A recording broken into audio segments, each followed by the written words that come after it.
Good morning. Good morning, everyone. So good to see you all again this morning. Thank you for coming back for the second day, final day of our summit. I hope everyone had a chance to get out and enjoy some great food last night in the city of Portland if you stayed here. And if not, maybe you collapsed because you were tired after a very full day. We have another exciting day ahead, full of some excellent plenaries and breakout sessions. Throughout yesterday, I was struck by the palpable energy and the meaningful connections that I saw happening during sessions, over lunch, in the Tech Expo, and beyond.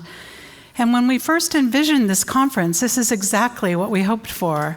People getting excited about thinking differently and creatively about the work that we all do. Before we dive into today's agenda, though, I want to take a moment to thank the many people who've been essential in making this event possible. First, a huge thank you to the Green Tree event staff. They're the people who were at registration, they're behind the scenes. They have supported us every step of the way. And their expertise, really, in managing the logistics of a conference of this size have been just invaluable. Stefa, Brittany, Greg, and your entire team, your guidance and behind-the-scenes work is the reason everything is run so seamlessly. So thank you. Thank you very much. Second, also, the incredible tech support has been wonderful. I've been at a lot of conferences where there's always something that breaks, and I should knock on wood somewhere because we do still have one day, but it just, something happens, right? And that is not the case here at this conference, and there's been a lot of tech support to provide. So thanks for the tech support. Really appreciate that. It's been great. I also want to recognize the Holiday Inn staff. They were very welcoming, I think, when people came. They've handled all the room setups that we've had, meal service, and so much more. So really appreciate all the Holiday Inn staff who you hardly even probably see around here. Thank you. I have a lot of thank yous, so bear with me, please. Thank you to the Autism Society of Maine. They made a really nice, welcoming sensory room, room 223. If you need that or want to check it out, feel free to do so. I also want to thank, again, our generous sponsors, FEI Systems, Give, and Therap. Your support has helped make this event possible. We're also grateful to the many exhibitors, especially those showcasing their innovation pilot projects that were launched over the past 2 years. Your commitment to advancing technology in human services is making a real difference, and it's been exciting to see all of the conversations and the connections that have been made downstairs in the Tech Expo. This conference and our broader innovation work would not be possible without the National Disability Institute. You've heard them mentioned by some of the agencies, and many of their staff are presenting at this conference and here with us. We invited NDI to partner with us early on because they share Maine's values and approach to this work. Thank you for being such a strong partner. I don't know if you guys want to raise your hand, all of the NDI staff. Really appreciate that. Thank you. Also, I would be remiss if I didn't recognize a small but mighty team at Odes who helped bring this vision to life. Thank you to Craig Donnan, our fearless project manager, Miranda Whaling, our amazing training coordinator, Jennifer Tankersley, our talented communications manager. They're all around here. Really, thank you. Also, contrary to popular belief, working in a state agency is not always a walk in the park. And I am so fortunate to have just an incredible team who support this work at Odes. Many of them are here, many of them are presenting, many of them have supported both the innovation work, lifespan work, ongoing waiver work that we have happening, all of the new initiatives that we rolled out over the course of the last 2 or 3 years. Every time I would come to them and say, hey, how about if we try this?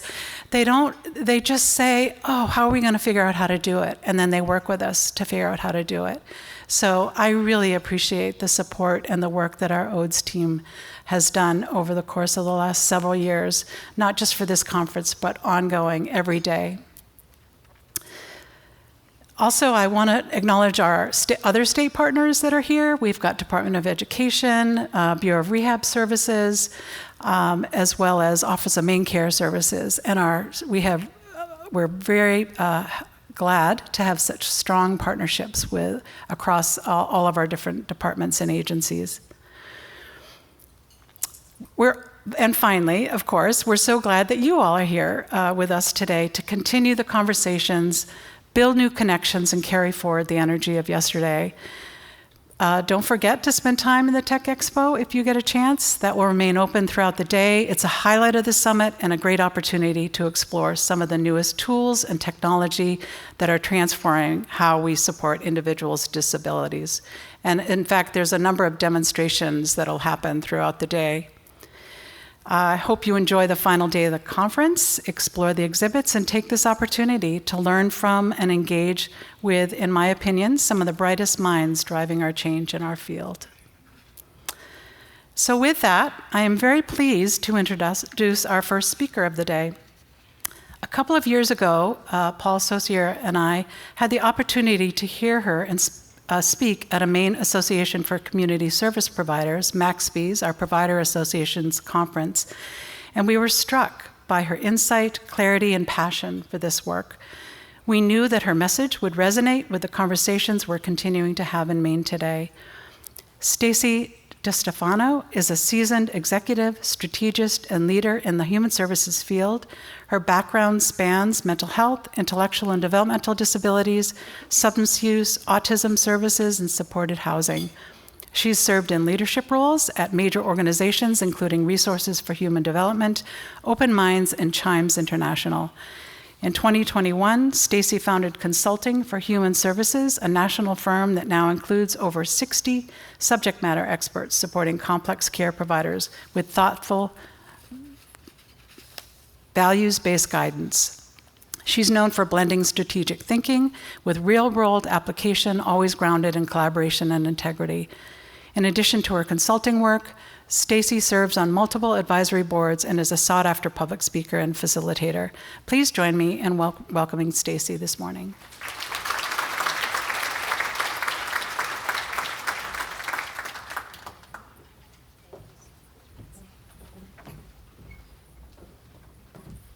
Good morning, everyone. Goodness, it's early and everyone is bright and the room is full. I think the first thing we have to do is take a photo. You guys look good. Let's see. All right, maybe a wave. Okay, we're gonna do a video. Let's see. Oh, this is good. All right, good. Shout out your favorite lobster roll spot, whatever it takes. This is good. Reds. I love it, Reds. Oh, I've heard of that. Okay. Thank you for this. Okay. I love the logistics, so I'm looking over to see our slides here, but we're good. We're not gonna do any death by PowerPoint today, so it'll be all good, I promise you. I am so happy to be back here in Maine. I was here last year at this time when you had the most beautiful, unseasonable 70-degree weather. Do you remember that last Memorial Day? I'm a little disappointed today. I'm just gonna throw that out there, but it's all good. All right, let's get cooking. I am a child of the late 60s, raised in the 70s and 80s. Anyone with me? 70s and 80s, drink out of the fire hose or the garden hose, kids? All right, we're here together. So what's happening today in our space reminds me a little bit of a couple of times I was fortunate enough with my family to go to Disney World in Florida in the 70s and 80s. Anyone make that journey during those decades? Do you remember, it's no longer there, Mr. Toad's Wild Ride? Oh, these are my people. This is great. I said this to a younger crowd a couple of weeks ago, and they looked at me, it's not on TikTok. They don't know it, but I feel very welcome here. This is good. So this is kind of what it reminds me of right now, what we're dealing with. If you remember that road, and if you're younger or you didn't make it to Disney World, I'll explain it to you. Mr. Toad's Wild Ride was based on the book the children's book. And it was a ride where you got in this car, and the little, very flimsy 1970s safety bar went over you, which protected nothing, but you held on. And it was partially in the dark, partially out of the dark. There were these turns in the little kind of roller coaster car. You never quite knew which direction you were going to be flung. It was hard to know, looking around, what was fantasy, what was reality. You clung to that bar because you weren't sure if you were safe or not. You just wanted to hang on there. And after that was over, sort of the thrill of the unknown, of course, when you tried to get back to your family, you walked through, you had to be shuffled through the gift shop, right? Because that's what we do in America. You have to go through the gift shop to get out. I think that's in the Constitution. But this country right now that we're in human services feels to me like I'm on that ride again in the 70s and 80s. And that's just the reality of it. I think that one of the things I hope to do today is distill a little bit about what we're going through for providers, for family members, give you a picture of the landscape from the political sector, the economic sector, a couple other factors to talk through on things that you might not have heard about, but I think that are important for you to know. And then hopefully we end with a little message of hope. So that's what I'm going to do for the next hour for you. I hope you're all caffeinated. Believe it or not, I've only had about 3 sips of coffee. I didn't think you were ready for fully caffeinated Stacey at 8:45, but this afternoon you'll get her. So let's get started. So I want to talk to you about my why. And while I do that, show of hands, how many folks are providers in this room? Provider organizations. Okay, good. A good chunk of folks. How many folks are government, state workers beyond just this table? Mixed in. Okay. All right, good. How many folks are family members, self-advocates, people in service? Okay. Great. I love that. How many people are in the wrong room, but you're too embarrassed to leave? Okay. That's happened. That's another story for another day, but yeah. So I want to talk to you about my why, and folks perhaps in the family section will appreciate this. So on your left is, I think, the most adorable Charlie Brown that ever existed. That is my son, Jack. My son, Jack, who is, long story, but I'll go backward here. When I was 28, I found myself very unexpectedly surprised with being pregnant, and doubly surprised that I was pregnant with twins. And surprise, last year my master's degree. Didn't plan that on the syllabus, but here we are. And so had twins, raised those twins, a couple years. It was wild and hairy, as you can imagine. And about 5 years into being a mom, decided I wanted to get pregnant on purpose this time, which isn't as easy as the accident, come find out, but it happened. So I found myself pregnant, 1 baby, and I thought, wow, this is going to be the best pregnancy. This is going to be so easy. 1 child, not 2, all the things. So Jack had other plans, and Jack was the most difficult pregnancy. I had every complication you can think of. I was at gestational diabetes, on insulin. I had preeclampsia. I had all the things. He was breech, backward, upside down, you name it. And then when he was born 3 weeks early, because he was upside down, backwards, and I had preeclampsia, he was also 9 pounds, 1 ounce. Yeah. C-section, so it's okay. But yes. So right away, Jack was different than my twins. My twins were pretty typical babies, slept, when they slept, but things you could manage. Jack was very different. He sometimes would want you to pick him up, and then when you pick him up, he'd immediately push you away, and you put him down and he'd put his arms up to be picked up again. It seemed like he never really knew what he wanted, had a hard time communicating, was a big baby, a big toddler, and easily frustrated. And what we found pretty early on, around 18 months, is that he would bang his head on the floor when he was frustrated. It was a head banger. And so that went on periodically until we got some early intervention, because I'm a mental health clinician. I know how to access the system, And so we do those things. We get early intervention. He's diagnosed with a bunch of different things because he's not 3 yet and they don't know what they're doing yet. But what we learned through preschool and early intervention is, he speaks kind of gibberish, hard time communicating, easily frustrated, bang his head, pretty seriously at times. And then we got through early intervention, and some point an ENT decided we needed an exam, and they found out he had so much fluid in his ears that it sounded like he was hearing under the bathtub water. And once that was corrected, he went from adenoids, tonsils, ear tubes, all of that in one procedure.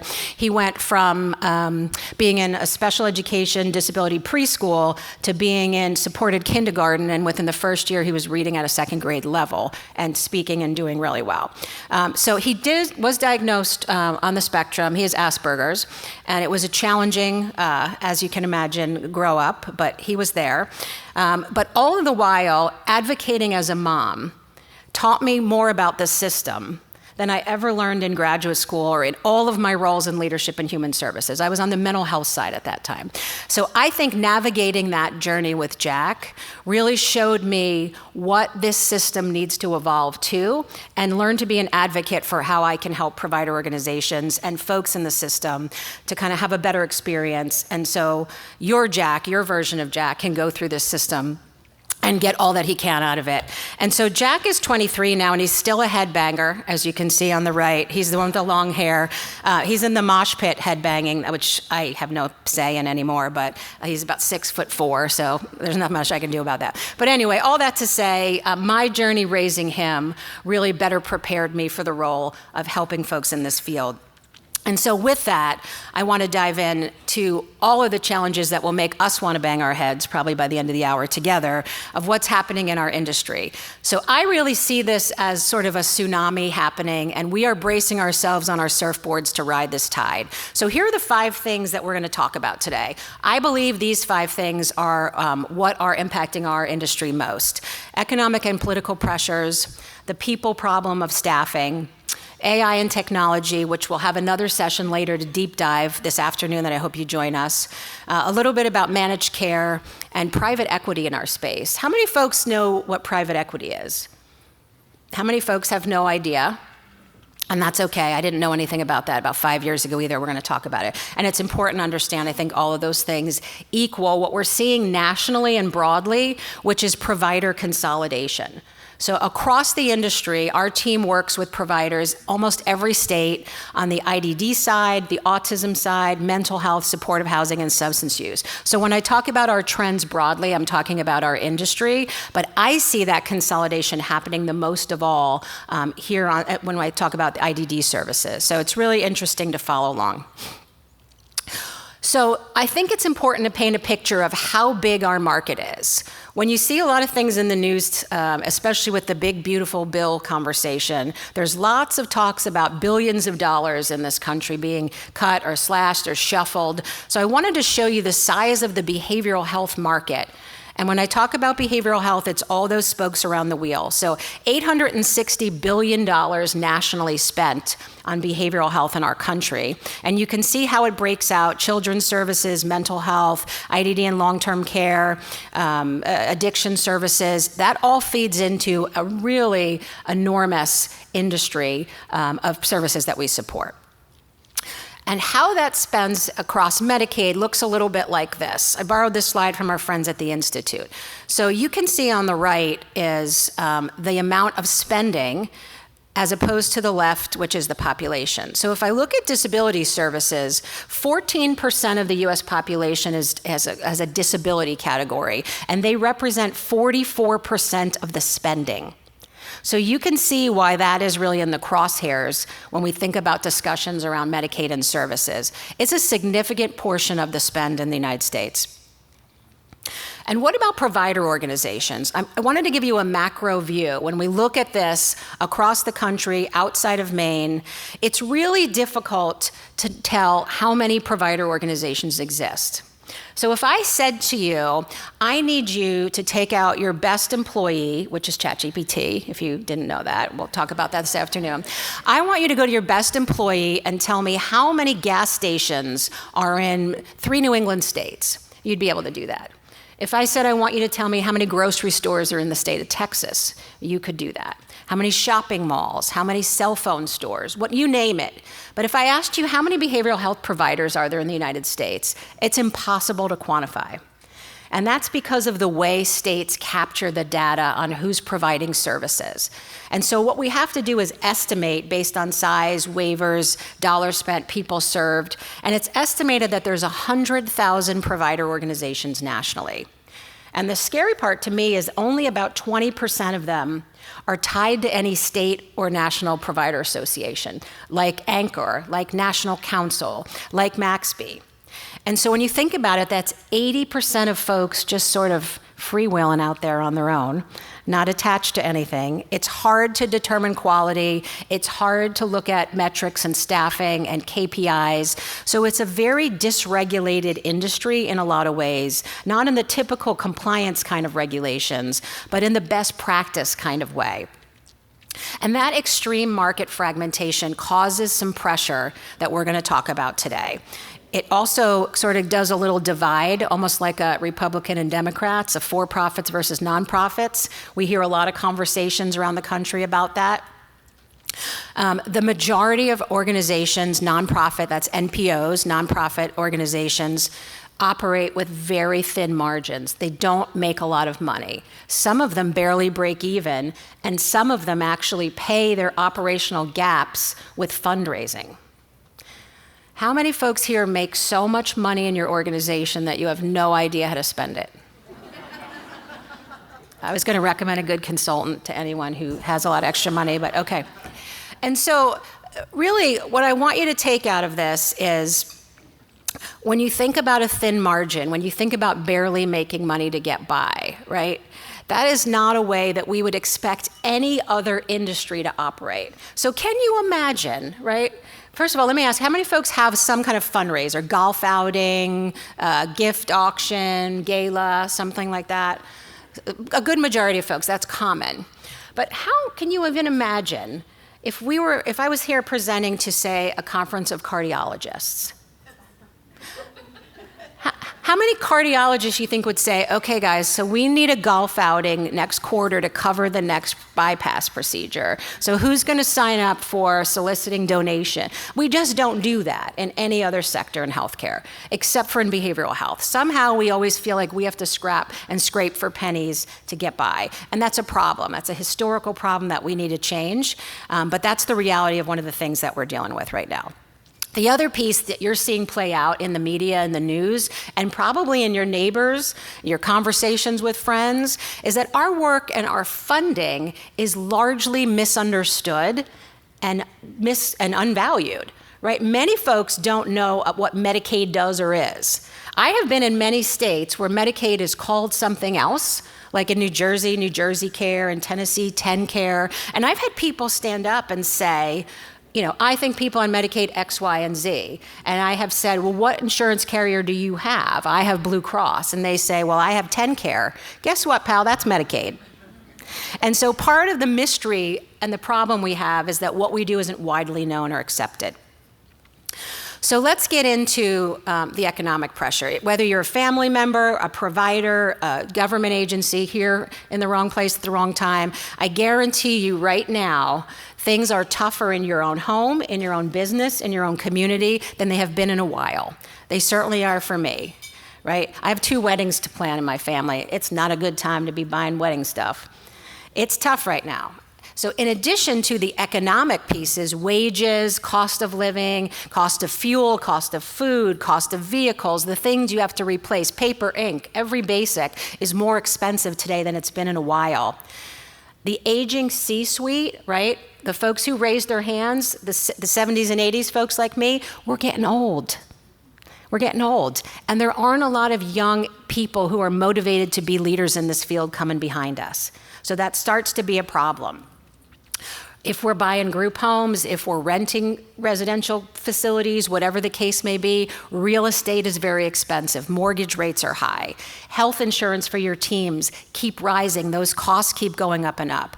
And fundraising is really tough. I read something yesterday that said 16% down in donors in the last 2 quarters, 16%. I thought it was higher than that. I was surprised by just 16%. But people are giving their money to causes like climate change, reproductive rights, political PACs, and we again are left not having enough because folks are diverting their resources elsewhere.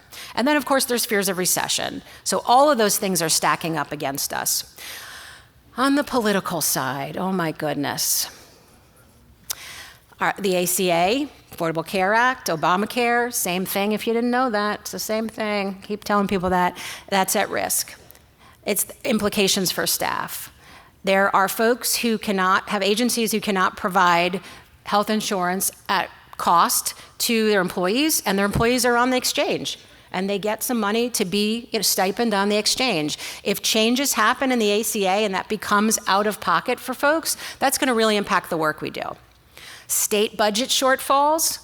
Many organizations we work with around the country have states in massive deficit right now that cannot even pay the providers what they had. Our friends in Maryland, oh my goodness, they had a budget oops calculation to the tune of almost $300 million. That's going to fall on the backs of provider organizations and services. Many states are experiencing shortages in Medicaid. A blitz of executive orders. I have whiplash from I'm almost desensitized to the next executive order. One thing I wanted to share on day one of this administration, 89 executive orders were signed, day one. 78 of them were just reversing things. Just reversing things we've had. So we're seeing again that Mr. Toad's Wild Ride whiplash. Medicaid waivers, we talked about that being unfamiliar. A lot of uncertainty with Medicaid. We are 100% going to see a return to work requirements, whatever that budget cut looks like. We don't know yet, but we are going to see changes. I hope we don't return to block grants. I think that would be really catastrophic for our industry and a step backward. We don't know yet what's going to happen. There are a lot of things happening that are hard to define. I was having coffee in my room this morning and I saw that the Trump administration is going to go after Beyonce and Oprah. Not making that up. So, I mean, who knows at this point? I wouldn't mess with Oprah and Beyonce, I'm just saying, but that's the path he's on. And then truly and sadly, all of the immigration and the ICE crackdown and the things that we're seeing, it always makes me laugh when people say, well, there's a lot of undocumented people working in direct care as DSPs. Have you ever tried to apply to be a DSP? Do you know how hard it is? I don't think that people could get government clearance, could get through the DSP training and the I-9 and all those forms. There are not undocumented people working as DSPs in our agencies. However, I will tell you, there are many family members of people who are legally working in our agencies who are undocumented, especially in my friends and our folks in the Southwest and other states. I was in Arizona 2 weeks ago talking to provider groups. They have a frightening amount of families who are terrified of having to go back with a family member who may be deported. And so that puts your staff at risk, not for your direct care, but for the family member and if they may go with them. So it's something to think about. And then as much as I love sports and as much as I love football, go Birds. Any Eagles fans? I know I'm in the wrong time zone, but it's all good. But I don't like that our industry has become a political football. And that is the reality of what's happening, is we have become the thing to pass around.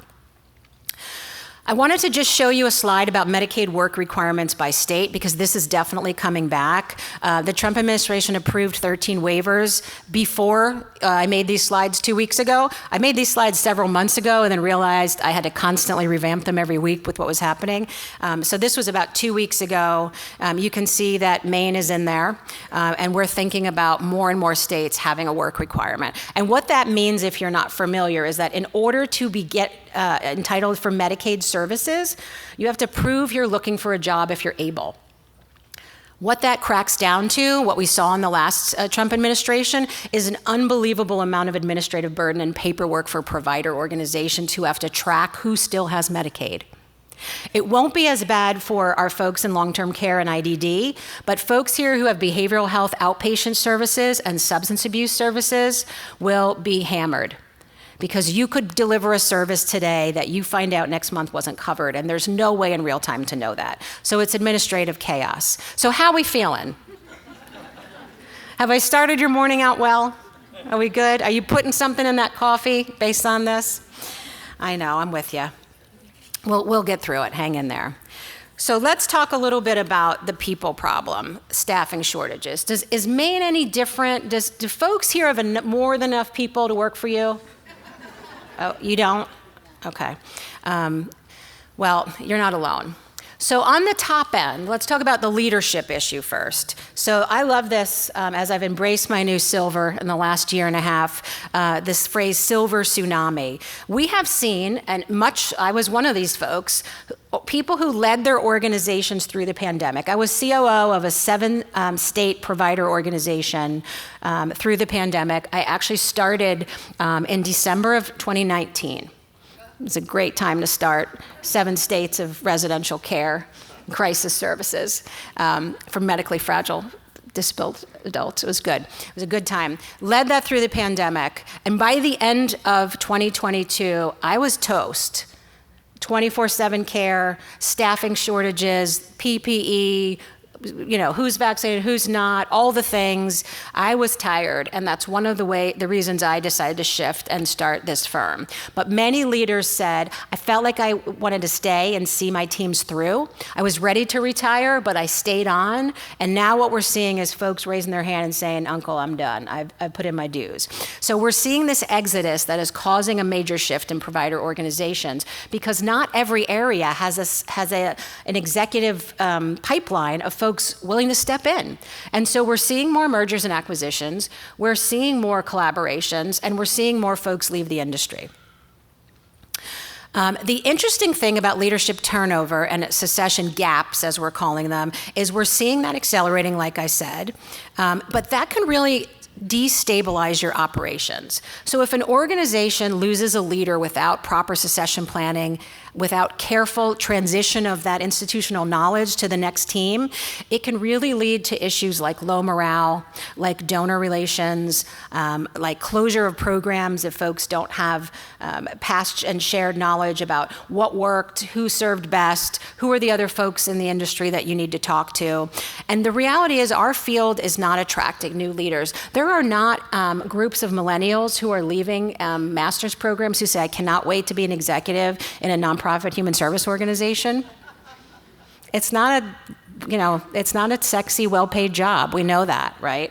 So I think one of the things we have to think about is how are you in your organization planning for that next leadership transition? Even if it's not happening, you should have a scenario plan for what you would do. And it should be broadly communicated to the folks in your organization so everyone knows they can either queue up to get in line for that job or have a conversation about their interest, or you and your board talk about the fact of, we looked around and we heard crickets. We got to start looking outside. Maybe we partner with another organization. What can we do to make sure the mission of what we do continues on? That's their responsibility today. That's an easy thing we can do today. We don't have to wait until a leader is ready to leave for that. The other thing, and again, I'm going to mention just a little bit about technology and AI today because we're going to do a deeper dive on that later on in a session that you don't want to miss because it leads my colleague and not me, but it's wonderful. So could technology and AI kind of help ease the strain to our staffing and our leadership shortages, among many other things? I joked with you about AI being your best employee. ChatGPT is something I use on the daily basis for many, many things. How many folks here are comfortable and use ChatGPT? Yeah, this is great. When I asked this question last year, I had less than probably a dozen hands. So I love seeing the adoption of this more and more. It's really great. There's some unbelievable tools that you can use that we'll talk about later. But I just wanted to show you again the scale and size of the explosion of the generative AI world. This is a market that is in the billions and is expected to grow to over $100 billion in the next 4 years. Over $100 billion. Just a lot of logos in that little prism of things that you may already recognize in your daily life, but we cannot put the toothpaste back in the tube on this, folks. This is here to stay. And so, as my Italian grandmother used to say that lived with us, we can take it or like it. But it's here. And so I think the way to look at this is how can we use it for good? On the service delivery side, I'm visual, so I like to put up logos. Here are some logos of, on the clinical side, AI and technology providing service delivery.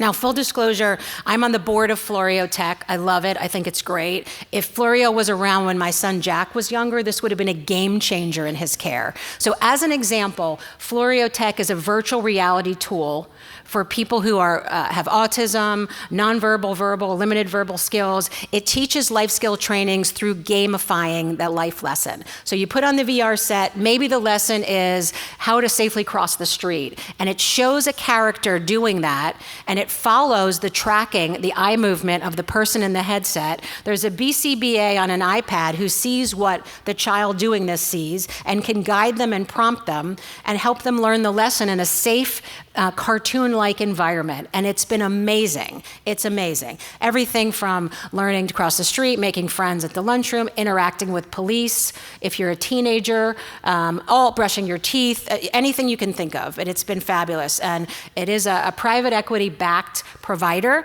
We're going to talk about that later. But some of these here, Elios Health, another tremendous AI tool in clinical documentation, saving your staff time. So it does that documentation into an electronic health record for you and so much more. I can go on, but these are things that you want to look at and see and pay attention to in the space. For this room, one of the most important things and the most important words I can teach you today is the term tequity. Any folks heard this term before, tequity? I hope next time I come back, everyone raises their hand. The idea in tequity is very simple. If right now, I would love for you to raise up your iPhone, smartphone, whatever it is. If you're a dinosaur and have a Samsung, raise that up too. But whatever you have, yeah. My husband won't go to iPhone. It's madness. But yes, so okay, we have that. How many folks Apple Watch or smartwatch, right? Okay. Any kind of Aura ring, any kind of tracking, okay, things like that. The majority of the room, I'd say probably everyone, has some kind of tech device that you use every single day to make your day easier, more pleasant, more efficient, more enjoyable. The idea in tequity is if I were in the room of just people you support, there would not be 90% of people raising their hand that they have those devices in their day-to-day life. So the idea of tequity is simple, is providing that technology in the same way that we use it, right? So the idea that just because someone has a disability doesn't mean they shouldn't take advantage and have the joy and the ease of technology the way we use it. And it's organized into 4 essential things. Do they have digital access? Do they have digital literacy? Do they know how to use the thing, right? Do they have healthcare literacy? Do they understand how it affects and impacts their health? And do they trust it? Very simple. But this is a concept that we're starting to see more and more in our space that I think is critical, that idea of tequity, that everyone deserves the same level of technology that we have. Common residential technology options. So a couple years ago, I used this slide in presentations, and it was innovative. And what I've done in the last year is wipe that word out and tell you that this is really table stakes now. And I saw some great vendors downstairs who do some of this work that I've seen for years, and I'm happy that I see here at this conference. Because the reality is, if you're providing residential care today, the things on the screen are not innovative. The things on the screen are table stakes. Innovative is really the next level of what we're trying to achieve. So we should not check the box and be satisfied that we have technology by doing the things on the screen. This should be the baseline for the care that we give. Talked about NeuroFlow. So how does staff benefit from AI? I really believe there's a couple of things that lead this into what I believe will be sort of the next iteration of how we staff. When folks become a DSP, no one puts on the job application that I want to make minimum wage and write case notes. That's not an aspiration. You want to help people, you want to support people, you want to care for people, you want to improve the lives of folks. So let's use technology to make that job easier, whether it's decision support, removing human error, the note-taking, all of those pieces. Let's use technology for good to improve the work, to make it easier for DSPs. And why should we do this in our country? Well, this is a great example here. This is a real headline very recently, you may have seen these articles, that China has actually worked AI into the curriculum from kindergarten. Into every single public education curriculum, now this is happening.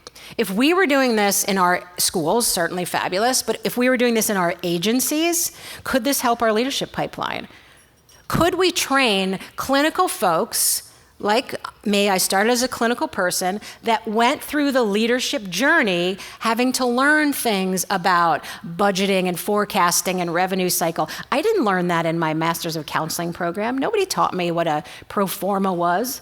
I had to learn that. Could we use AI to enhance the business acumen of our clinical leaders and better prepare folks for those leadership roles? I think we can. So just a couple of predictions on AI for 2025. Focus on administrative workflow, easing the burden of the day-to-day work. We're going to talk about that this afternoon. Using it for workforce development, like I just mentioned. And then patient safety, unbelievably helpful in those things. So how many folks love and have heard of managed care? Not many. Only some folks who didn't hear the question right, I'm sure. Yeah. So the reality is, it's not really managed care, right? It's managed funding. It's managed contracts. You're not managing the care of anything. You're sort of controlling the care. I should have said this before I made those comments, but I would have made them anyway. Any managed care folks in the room that want to raise their hand? That's okay. I would have said it anyway.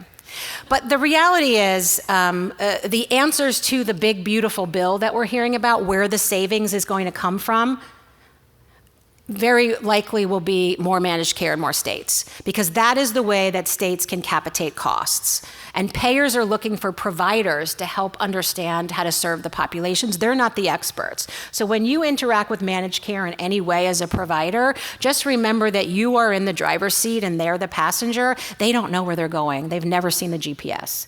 So it's really important to understand that you're the experts there. But managed care often in states where it comes in will also drive more provider consolidation, more merger, acquisition, and affiliation, because it's very difficult for small providers to have the data, the technology, the business acumen to thrive and be successful in a managed care environment.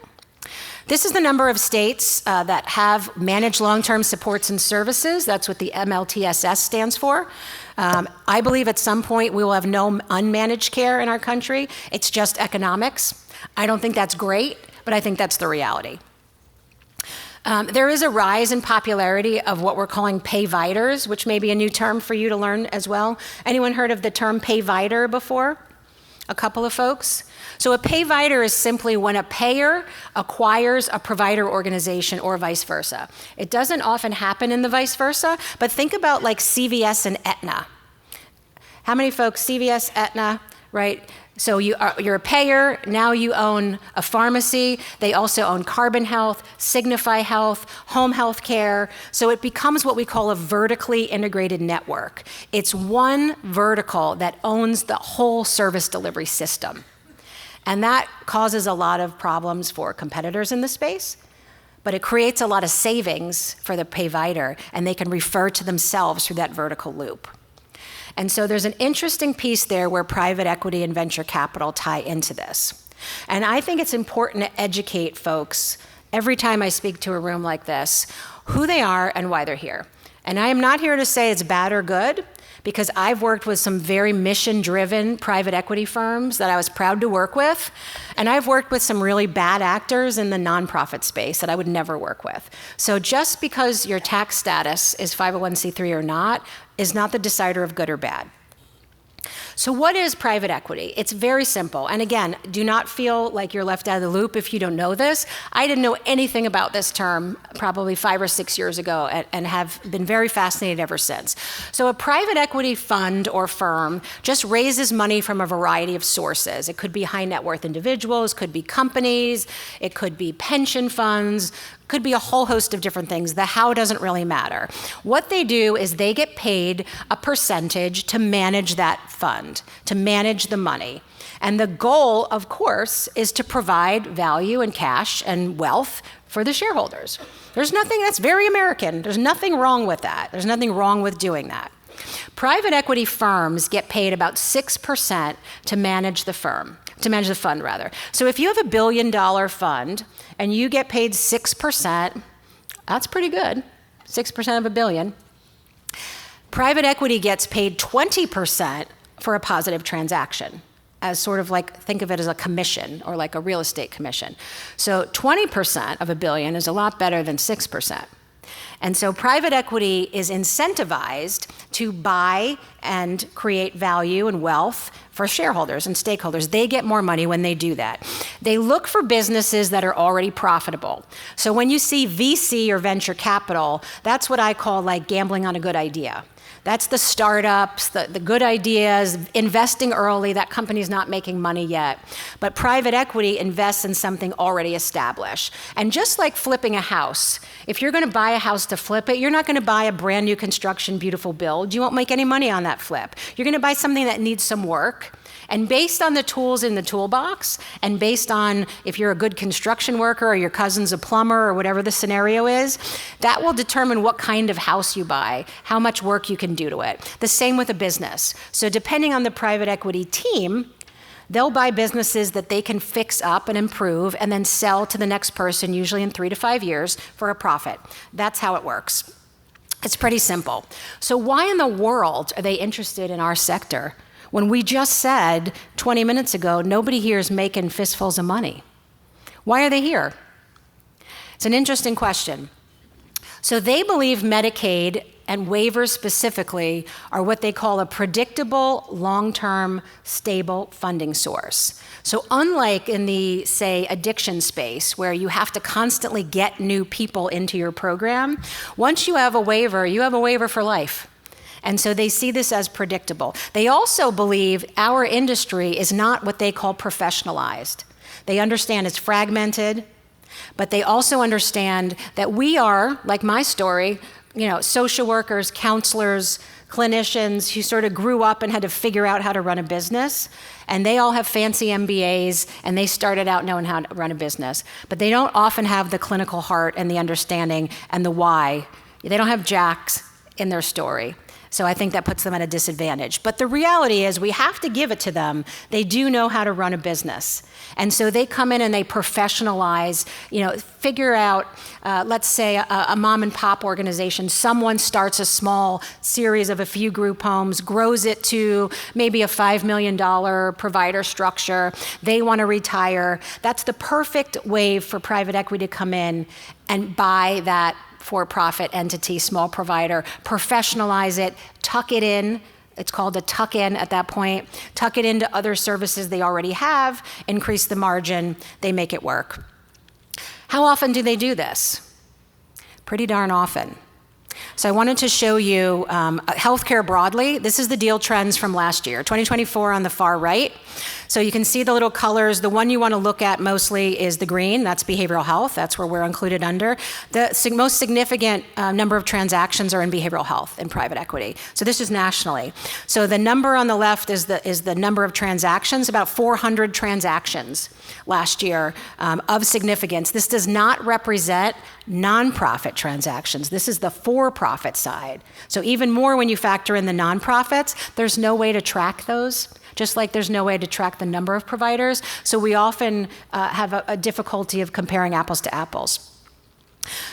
For more specific breakdown, the largest percentage of transactions, mental health. You can see that was the hottest for the last few years. That big spike in 2021, right after the pandemic, when everybody was depressed and drinking too much. So there was or it was just my house, but I think everyone broadly was depressed and drinking too much. And so there was a spike in access for mental health and substance use services. Private equity firms jumped on that and said, we want to get in. So lots of activity in those times. So you can see that. One of the interesting things I want to tell you, and this is from a very recent article just a couple of weeks ago, is that because of this presidential administration, because of the chaos, because of the uncertainty with Medicaid, many private equity firms are in a watch and wait mode, and we are seeing reduction in deal activity the last quarter. In addition, layered in, as recently as last week, several states, including my home state of Pennsylvania, the governor has put out some conversation that he wants legislation that says if you're a Medicaid provider, you have to be a nonprofit. That's going to be a big shift for private equity in our space. And what that means for all of us in the room looking for a growth strategy is that you would be able to acquire those organizations. So this may really change the game in what we do. All that to say, private equity has a very high impact in our space, but they have a low ownership. So 60% of the transactions that happen, merger, acquisition, and affiliation in our field, we attribute to private equity, but they only own about 6 to 7% of provider organizations. And I wanted to show you a map, just the darker the color, the more private equity in the state. So Maine is only up there about 2.8%. You can see the states. This is in outpatient mental health services, just a map that I picked. You can see how that looks on the states. Substance use disorder, outpatient, methadone clinics, outpatient, things like that. Again, Maine has a pretty low percentage. You can see the darker states that have more. Some states have up to 25% providers. A state like Ohio on the IDD side, 50% of their providers are private equity or private for-profit. 50%. So it's really interesting. Again, I'm visual. I like to show logos. These are some private equity-backed pediatric providers you may have seen in your passing there. IDD providers, here's the big ones. One of the things to note, I haven't changed this slide yet, but I want to leave it to talk about it. Savita acquired BrightSpring. So that is the largest provider in total revenue of the billions. Largest provider of IDD services, probably the largest private equity-backed provider in the world. So what can we learn from them? I love an opportunity to learn from a competitor. And so I think about these things, and our team put this together for you. One of the things I want to make sure you see is the bottom structure of this platform. If there's nothing else you remember today, please remember that 501c3 is a tax status. It's not a business model. Nonprofits should have profit. It's what you do with it that makes the difference. No margin, no mission. You can't exist if you don't make money. You cannot serve the people in your community that you serve without a margin. So don't ever feel bad about making money. That is what you should do.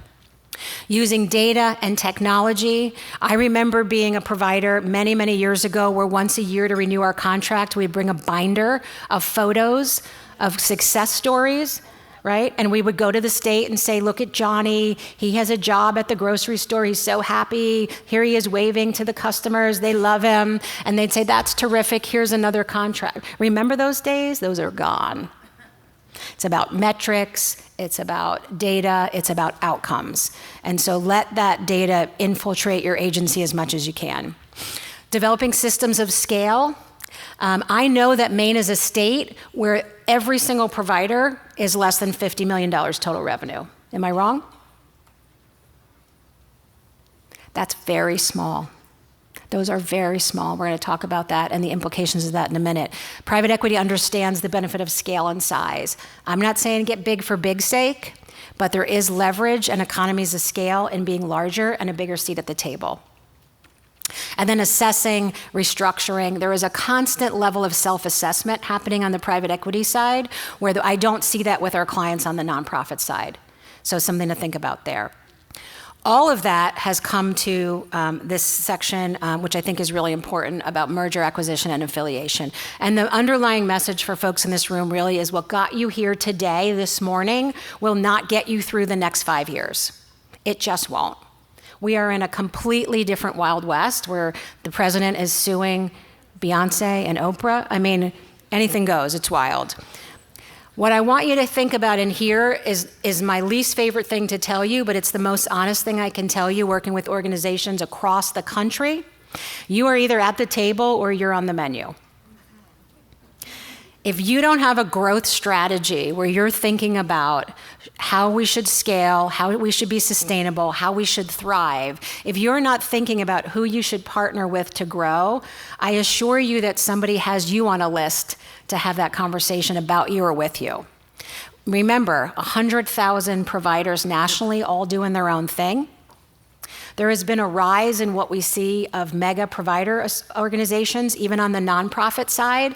And our clients are $1 million providers in rural Iowa to $800 million providers that are 12 states, multi-system, the Devereaux, the Marikees, the Elwins, the Chimes.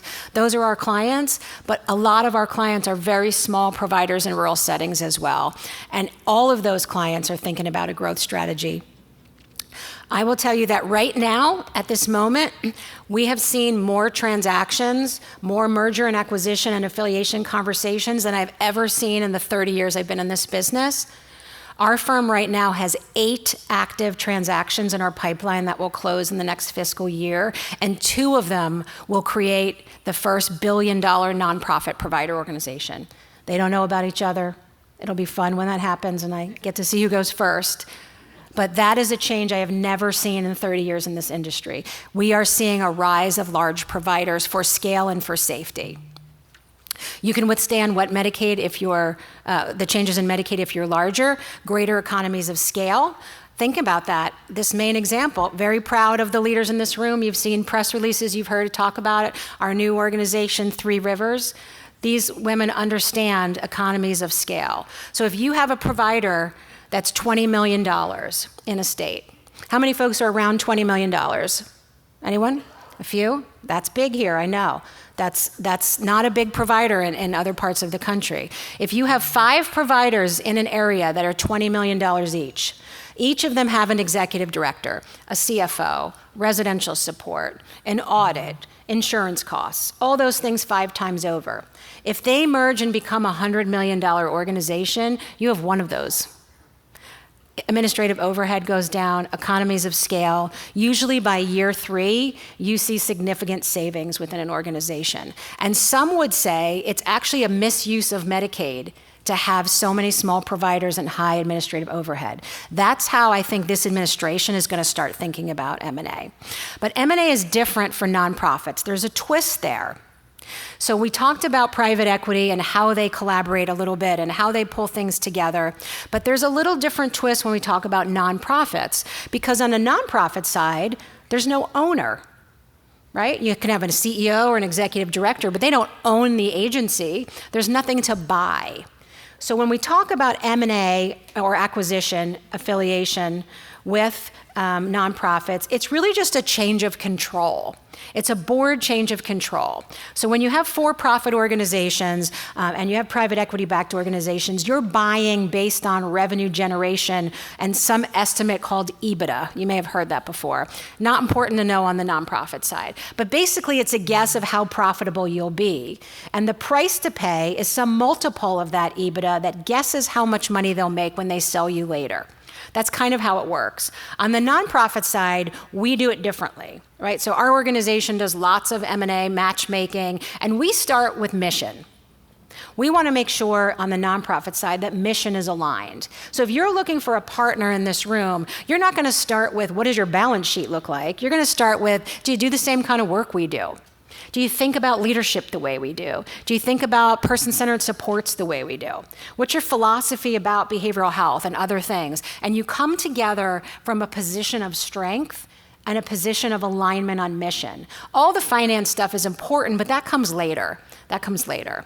So that's really the difference on the nonprofit side when we think about merger and acquisition.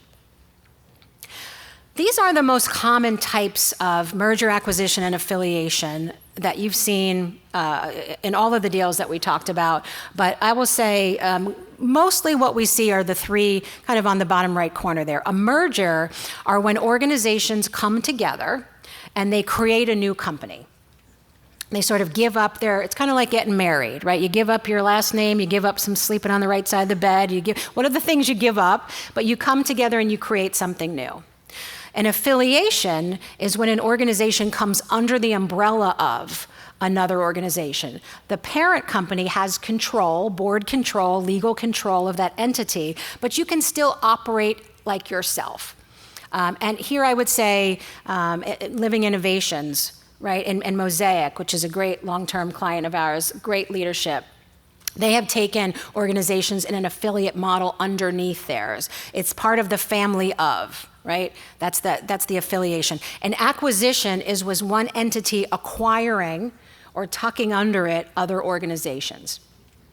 Now, the legal structure can look different than the outward structure. So you could have an affiliation which is one legal entity that acquires others that does business like a brand new company. So there's lots of ways to frame this, but we don't see too much in the asset purchase, stock purchase, joint venture. We see some of that on the nonprofit side, but the majority of things that we see on the nonprofit side and the small for-profit side are those there on the bottom. The most important thing to take away for your boards is this discussion about board and leadership team readiness. Having a conversation with your board and your executive team before you need it is critical. You may never need it. You may decide you don't ever want to grow, merge, acquire, affiliate, but having the conversation about what would the conditions look like in which you'd want to have a growth strategy that includes that is incredibly important to do now, before you need it. There was a very high-profile provider last year based in Pennsylvania, but in 12 states, called Resources for Human Development. And if you read any of the industry journals, or if you are on LinkedIn, if you follow me on LinkedIn, I hope you all follow me on LinkedIn after this, it's been all over the news. 55-year-old provider, 12 states of services, $325 million. Of total revenue, every service line in human services. They found themselves inexplicably unable to make payroll last year. Unable to make payroll. They had a couple of twists and turns that were mismanaged. The board was completely unaware of the financial stressors. They had zero growth strategy. They had never had a conversation about growth, other than organic, other than I'll respond to an RFP. That's not the kind of growth I'm talking about. Never had that conversation. They were taken over for a line of credit for board control by another entity, which has now, complete control over them. They have lost 55 years of legacy and service delivery because they never had a growth strategy conversation and they thought they were too big to fail. So I tell you that story, which is heartbreaking in many ways, because it is so critically important to have a conversation before you need to have a conversation. Because those negotiations, they had nothing on the table to negotiate from. No position of strength. You don't have any money. You can't make payroll. What are the demands you're going to make in that situation? It is much better to have a conversation from a position of strength, from a give and take of your organization. Absolutely critical. So think about that with your boards. I believe the most successful mergers happen when we come together for that position of strength. It's thinking about what does it look like for your board to get on board. I'll go back to that for a minute. Hang on a second. Or not. There we go. When you think about your board, strategic intentional growth is not that Pac-Man model of big to get big. We're not talking about gobble up everything in your path. We're talking about what do you have to put into your umbrella of services to make you a safer, more complete organization? Is your board comfortable with the idea of growth? Is your board comfortable with the conversation about what's happening nationally in the space? Do they know? Some folks have boards who are very savvy, who are very engaged, who are business people in the community. Maybe they come from this field. Maybe they understand merger and acquisitions from their other role. Maybe they understand economic implications of Medicaid. But many, many small providers we work with have boards that are family members, have boards that are donors, have boards that are not highly engaged, and they don't have that level of rigor attached to them to really support the organization. More critical than ever with those boards to have discussions about a growth strategy. Board education in this time is incredibly important and key. And in the absence of the plan is that RHD example. And so I don't want you to end up like that organization. So a couple of closing thoughts for you as we spend the last few minutes together. I hope that, and you can have these slides, so I saw some folks taking notes or photos. You can have these. I hope that you use some of these in conversations with your boards. I hope that you use some of these in conversations with your team. I hope that you invite, whether it's myself or anyone in the industry that you respect and admire, to come in and have conversations about what we're seeing nationally. It's very common for folks to have their head down, not only in their own state, but in their own geography, and not take a look around to see what's happening in the industry that impacts you. I want you to think about with your teams, what kind of organizations thrive in this level of uncertainty? Because truly, I know that word unprecedented times is so overused, and we'd all like some precedented times. I'd certainly like that. But it is the reality. I have never seen in my life the level of disruption we have. And honestly, I'm a little angry about that, because I think it's a harmful distraction to the work we do, the work you in this room do, that's already really hard. I've never seen kind of a moment like this. And thinking about how this present environment not only affects you, but your family members, your boards, the people you support. How do you stay mindful of your own internal GPS as an organization? Where is it that you're trying to go outside of the noise and the distraction and the pressures? And how do you stay on course there, right? I know when I'm driving with GPS, I live in the city of Philadelphia, I live downtown, lots of one-ways. So sometimes GPS tells me to turn some way. I'm like, I'm not going on that street. I know what's going to happen if I do that. Sometimes you know better than the GPS, but the GPS keeps you grounded and you know will get you to where you need. What's your internal organizational GPS? Who are you together? Who are you together in this room, collectively? This is an impressive group of leaders. Standing room only, if you haven't noticed, right? Think about that. How do you, with the stakeholders and partners at your table, at the next table, in your communities, how do you continue to build the future of human services here in Maine? How do you remind yourselves that you have led through hard phases of your life? Listen, we've got through 9/11. We've got through a pandemic. We've got through weather disasters, floods, hurricanes. We've gotten through all of those things. In Philadelphia, I've gotten through a lot of Patriots winning the Super Bowls. That was hard. It was really hard. We're on the other side of that now. It's good. But how do you, in all seriousness, how do you continue to motivate and inspire your teams? My closing message to you really is that I know, and I've been blessed to work with many folks in this state, you've got this. You've worked through this. It is uncertain times, but the opposite of uncertainty is not certainty. The opposite of uncertainty is trust in yourself. And I trust the leaders in this room because you have the power to work through these challenges. We all have to push ourselves in ways that we may not have been comfortable in before. But one of the things I'm going to tell you about comfort is you're not built for comfort. And nothing great changes in a comfortable space. The people that are sitting at the table in this room are not about being comfortable. You're about being built for greatness and leadership. And that's what you've been doing all along, and that's what I know that you'll continue to do. So let's remind each other of that. I want to have my one hokey moment, and I want you to turn to each other and say, you're built for greatness.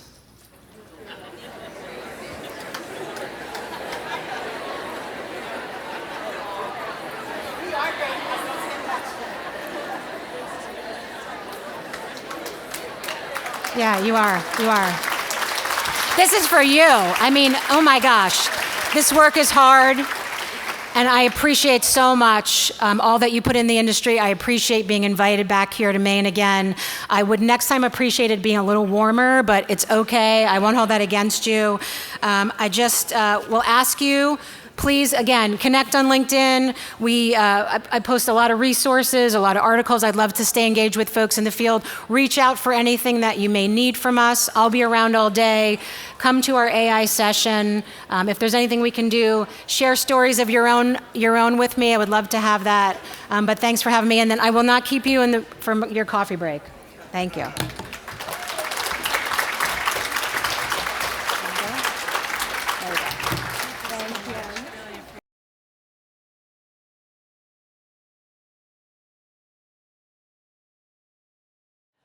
So as you've heard from others, and as we've talked about the innovation pilot projects that have been featured throughout this conference and down in the Tech Expo,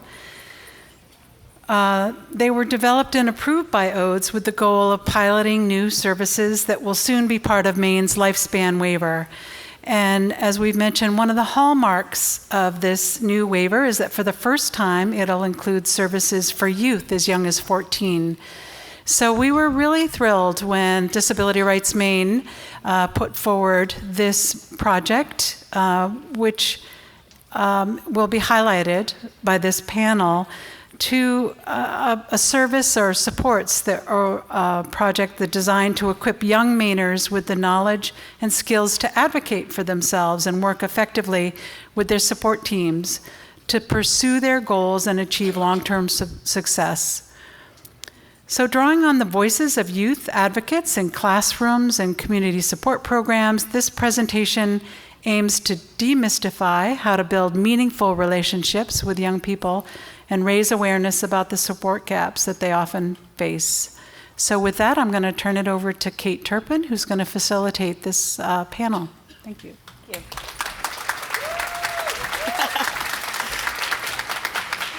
All right, before we do introductions, I think it'd be helpful to me and our panelists if we just take a few deep breaths together, okay? So we're gonna go in, in, last one.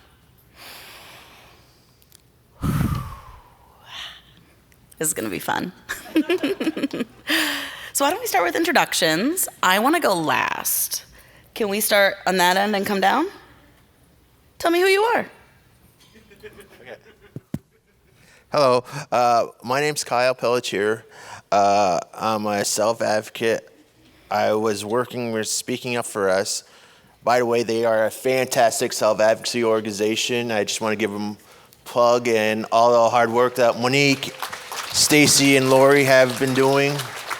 So, and I am actually a co-chair with Abbott, wherever Abbott's at. We are the chairs of the Maine Development Disability Council.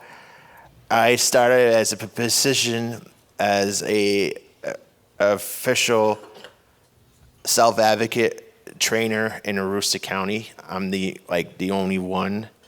And my role was to lead training schools and giving education about self-advocacy and supported decision making and a little bit of IEPs. And so, and I build connections with the agencies and schools like my hometown, Fort Kent, and Ashland, and Southern Aroostook. Nice. So I'll pass it to Lynn. My name is Lynn. I have been a self-advocate and began advocating to help my peers and others advocate for change. When I was in high school, I was advocating for my class to be able to participate in Winter Carnival by asking the principal, allowing us to participate. I have been my class members, and I was being able to have senior privileges like going off campus for lunch like the other seniors. I often, because in an advocate for about 6 months, and I've been helping Kate with trainings at my program. Nice. Hello, my name is Shaheem Franklin. I am the Youth Self-Advocacy Trainer, and I am also the Student-Led IEP Specialist at Disability Rights Maine. I bring a passion for empowering students with intellectual and developmental disabilities. So my job is to coach them how to be their own self-advocates. Hello, my name is Aiden. I'm a youth self-advocacy trainer here at DRM. I'm also a current USM ASL interpreting student, little interpreter plug. I've been working at DRM since I was 17 years old, so almost 2 years now. It's been the most incredible opportunity of my life, and I feel so lucky just at 19 years old to be working for this amazing organization, and I can't wait to talk to you guys more about our project. And my name is Kate Turpin. My pronouns are they, them. I came into this work with a master's in school counseling, and I'm a diversity, equity, and inclusion specialist. And I'm the project director, which essentially means I get to supervise these lovely folks and help execute really big ideas and plans and bring my teaching lens into curriculum development. So it's been very helpful. And I echo Aiden that it's a real pleasure to get to work with people with disabilities who want to change the world. So, since 2023, the Youth Self-Advocacy team has had 2 goals. The first is build as many relationships as possible through consistency and flexibility, and positivity, to be honest. The second goal was to take every training opportunity that we could to get in front of transition-aged youth and talk about self-advocacy topics, until the money ran out, of course. The end goal being empowered young people who are starting to reinforce their natural resiliency factors. The Youth Self-Advocacy Project is a testament to the power that community holds in transformational change work. Without creating, maintaining, and nourishing relationships, a sustainable network of young advocates isn't going to be a reality. Providers and professionals who adopt a restorative approach to meeting their clients where they're at emotionally are necessary allies in this work. Meaning, when we show people through our actions that they're safe and cared for and supported, that we're making the change. When people feel connected and valued, they are primed to approach problems more creatively, collaborate more effectively, and advocate for their needs more easily. When given the time and space and access to trained professionals, that's us, clients can seize opportunities the system is otherwise too overburdened to make space for. So I wanted to show a video of some of our advocates that we've met that couldn't be on the stage today. I hope this works. There is ASL interpreting in the video.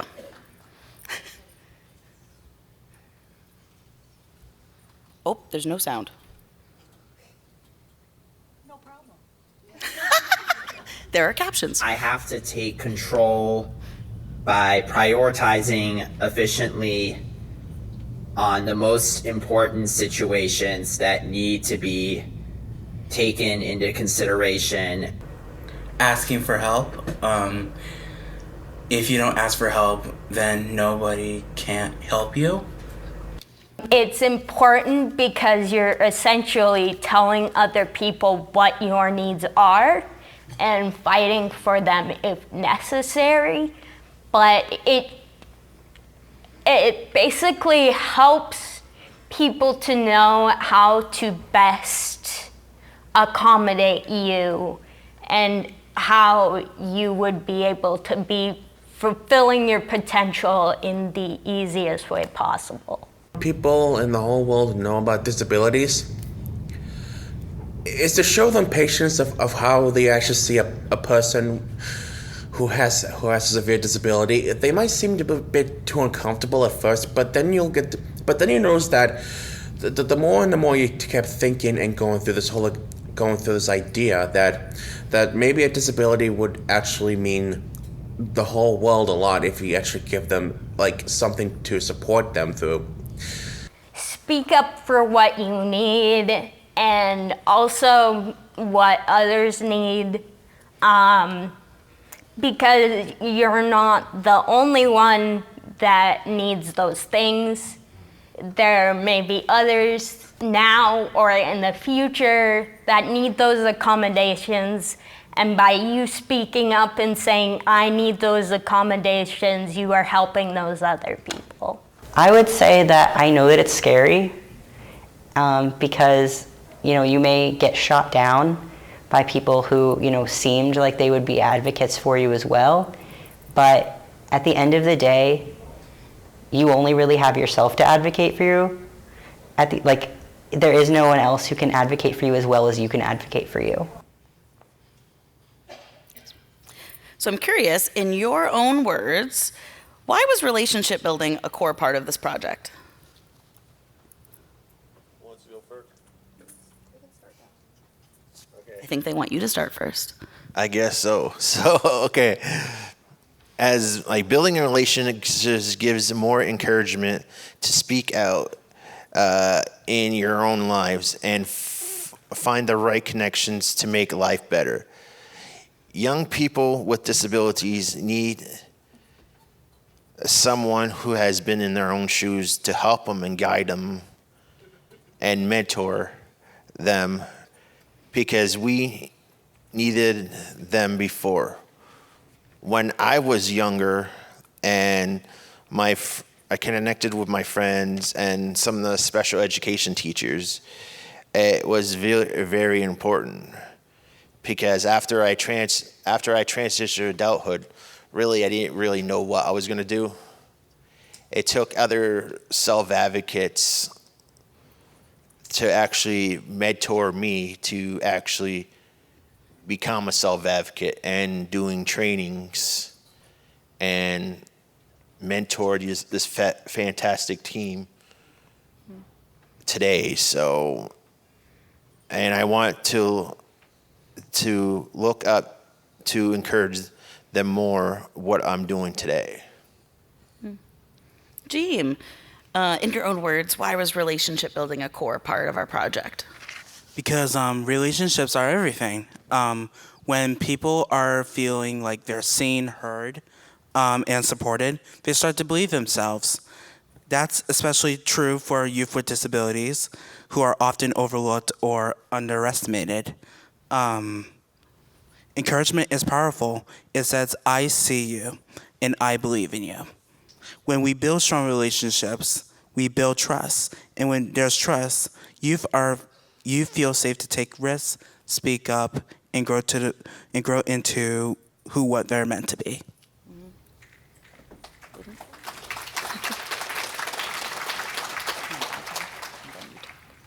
It's important to focus on building relationships, especially when those relationships are disabled to disabled relationships. When kids with disabilities see an older person who has maybe their same disability and see that they're thriving, it's really inspirational and important, because a lot of kids with disabilities don't see a future in themselves. We all know how important representation is, especially on mainstream media, but seeing that person and as an older version of yourself is incredibly important. It's important that disabled people find a sense of belonging, and it's important to remember and remind disabled youth that they are important and they can contribute to society, because that's something that you hear a lot is, oh, you have a disability, you're just gonna sit and waste your life and not contribute anything, and that we know that's not true, but sometimes it can feel hard, dealing with ableist systemic systems and that internalized ableism, to really recognize that. So that's why I think disabled to disabled relationships are really important.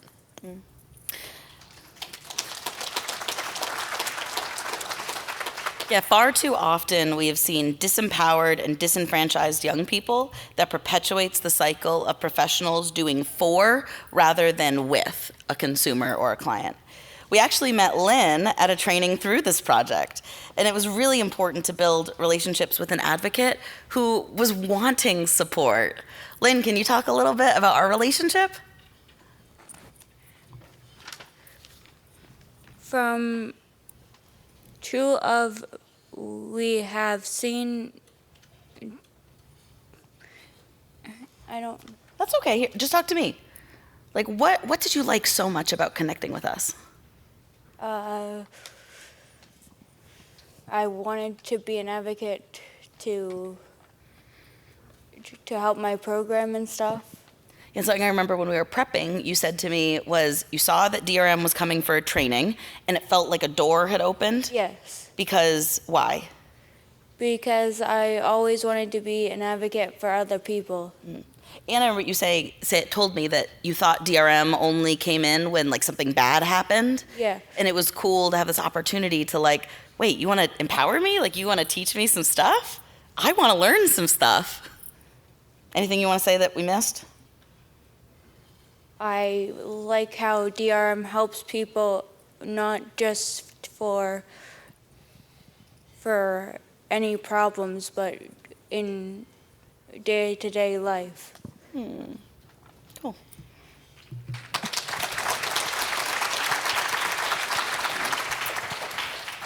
So I tried to make our text bigger last night. I hope that we can read it to some ability, but I'm going to talk about it.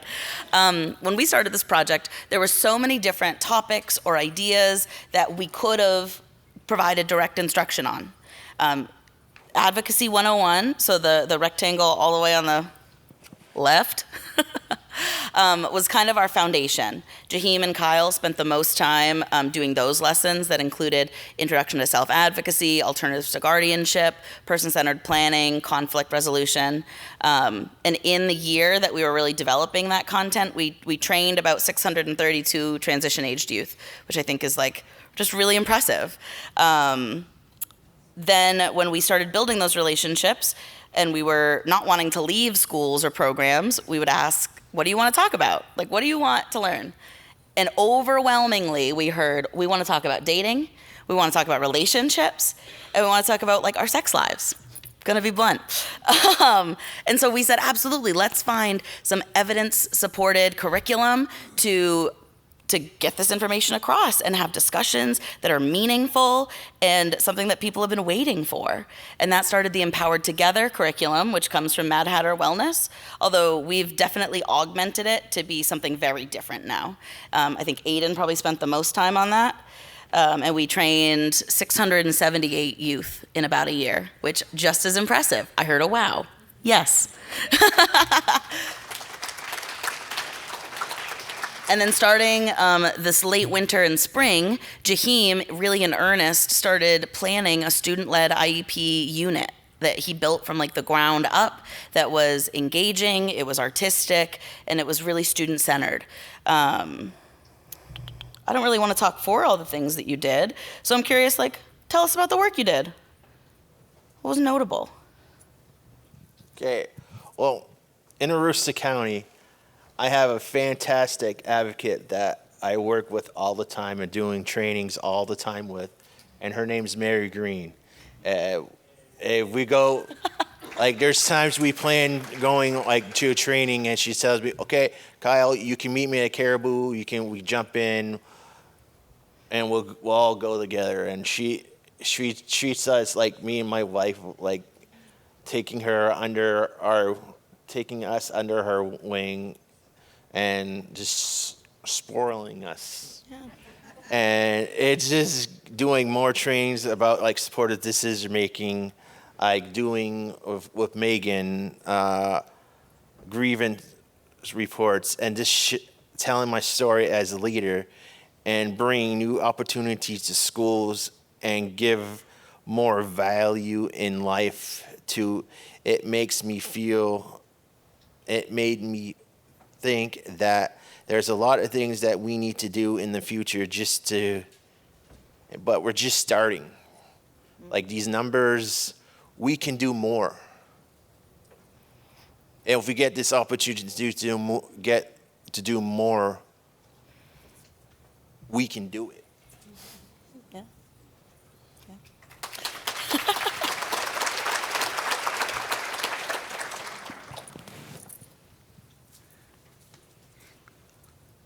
I went through a PCP training in Bangor.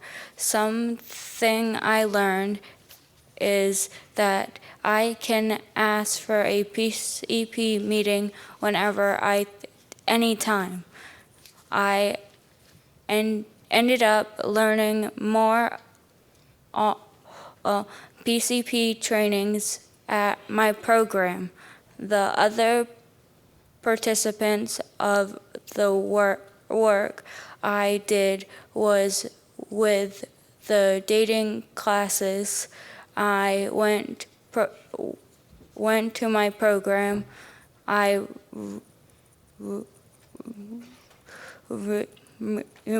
remember at different conversations through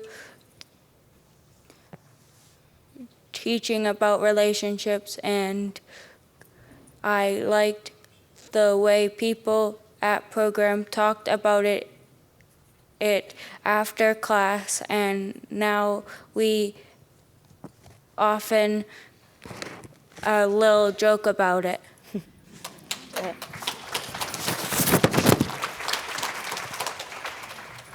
Aiden, can you go and continue about the dating classes, and then we'll touch on student-led IEPs? Yes, I love to talk about our dating classes. If any of you have, I've spoken to at a table, I may have mentioned them or talked maybe a little longer than I should have about these dating classes because I think it's so important. So, what are these dating classes?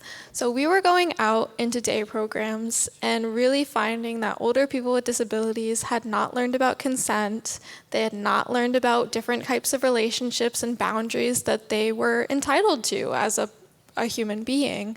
And we're like, okay, wow, where is this disconnect happening?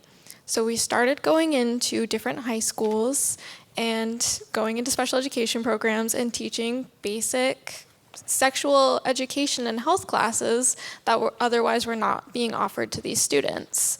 We talked about, I think our first lesson is healthy relationships. So we talk about different types of relationships, boundaries. We talk about consent, bodily autonomy. You know, your staff person doesn't have to touch you if it's a needed touch versus a forced touch. And then we do talk about gender and sexual orientation, as well as outcomes of sexual intercourse, like pregnancy, STDs. And I have some really interesting stories to share about that later in this presentation. But it's just been the most incredible program, and we see it actively. Students are learning more so that they don't go into adulthood not knowing that they do have rights over their own bodies and that people don't have to touch them if they don't want to. So it's just been really great.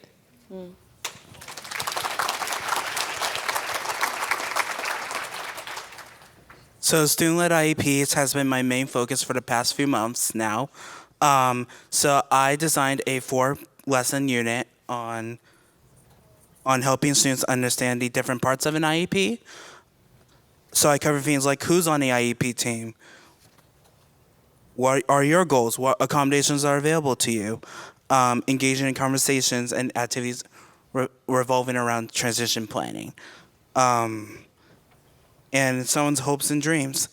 The unit ends with a small project, and I did this just yesterday with Kenny Bunk, is vision boards. We spend time brainstorming what feelings the future can bring up and what kinds of things that can be included in their future plans. So like, what kind of house will you want to live in? The car you want to drive in? Do you want a driver's license? Who you will hang out with? How will they connect to community? Then I ask students to create like a vision board with clippings from magazines and printing out pictures. Yeah, using the IEP framework to promote. Oh yeah, let's clap for him. Using the IEP framework to promote self-determination and voice and choice was a no-brainer when we think about scaffolding meaningful opportunities that folks will build on after leaving public education. So our work primarily focused on York, Cumberland, and Aroostook County. So what you're seeing here is a map of Maine and different colored markers that you probably can't see the difference between. Red shows places that we visited once. Pink is 2 to 5 times, and blue is 5 or more times. Just so you know, when we go to visit, we visit for about an hour. So people are really clocking a lot of training hours over time. But that didn't mean that we stayed out of the other 13 counties. It took time to build relationships with individual schools and to expand outward once lessons with one group of students was complete. A year and a half ago, this map would have had no markers on it. We have undoubtedly impacted the landscape of self-advocacy awareness for youth in Maine. I mean, you all just saw the numbers. We reached over 1,200 young Mainers in transition. But I'm curious for you, the trainers, how have you changed in these past 2 years? I mean, we heard Aiden say they started this job when you were 17. So undoubtedly you've changed. How? So before I ever met these fantastic people right here, I was doing trainings with the DRM just with adults, and I kind of didn't know how I could put it like the adults and children in different levels, but this job actually gives me the knowledge that children and youth should be included in advocacy training, that I could be like I said, kind of like a mentor, just to like help them as a adult that has a disability, and see Jaheim grow. Since I met him, he was shy, and now he came out his comfort zone, and he's more like positive. He does a fantastic job with the student-led IEPs, and Aiden's amazing, because one of her stories, she says her pastime, she loves go. Eden uses he. I'm sorry. Keep going. He enjoys rock climbing, and it's like, wow. It's like, really. And Lynn, the first young self-advocate part of our training, she said she was nervous, but she's doing it. You can see that she's here telling her story. That's what we need more of, the youth. Continue the generation that youth needs to tell their stories. It's their stories that will make generations after generations tell their stories. It doesn't stop with me. It doesn't stop with Sufu. Sufu needs new members, because some of their members are aging out. So if we get this new generation in with Sufu and have all these mentors mentor them, who knows what we can do. Yeah. How have you changed in the past year?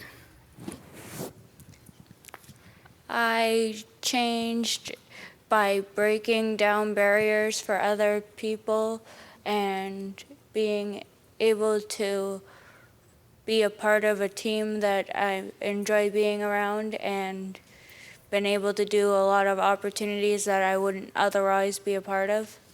We're going to talk about a really good one in a few slides.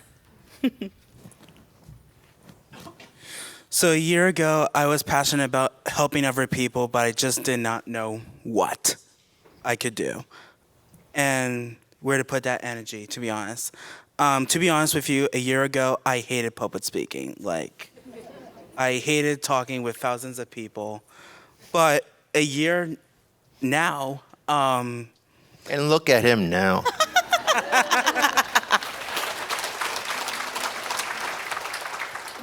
I didn't think I'd feel comfortable to feeling like sharing stories, but now things are totally different. I'm more confident, more informed, and I actually enjoy using my voice to make a difference. The Youth Self-Advocacy team had everything to do with that change. They believed in me before I believed in myself. They gave me chances to lead, speak, and create, all while making sure I had support, and because of them, I learned that advocacy is just not about talking. It's about action, teamwork, and making sure that you feel empowered as well. I'm tearing up. I have some tears. That was beautiful. So as I may have mentioned, I'm going a little bit farther back than a year ago, but I started this job at 17 years old. Granted, I was like a month away from being 18, but I was 17, and the advertisement that I saw for this job said, "Are you a young person with a disability, 18 to 25?" Oh no, I was not 18. So the first advocacy part of my job was actually reaching out and being like, "Hey, I'm 17, can I still have this job?" Which was terrifying. I went back and forth for weeks. I got everybody's opinions, and they were like, "Dude, you just gotta do it." So now I'm here, and similarly to what everyone else has said, I couldn't dream that I'd be up on the stage right now. If you told me a year ago, 2 years ago, that I'd have to be up on a stage speaking, I think I would have cried. I think I would have genuinely cried. And this has been a great opportunity. I feel much more confident, which will help me in my future goals working as an interpreter because, again, look at them. They're right in front of everybody. That's terrifying. So I'm just so grateful for this job, and it has really forced me to come out of my shell. And I'm so grateful to have started this project with Jaheim. You know, we started this together, and it's so great to have continued this work and meeting Lynn and Kyle and all of our students and peers. It's just been so great. So, yeah. Yeah, like I said they started together. That's true. But when I stepped in, I saw these fantastic people and just watched them grow. And it's just been amazing. So.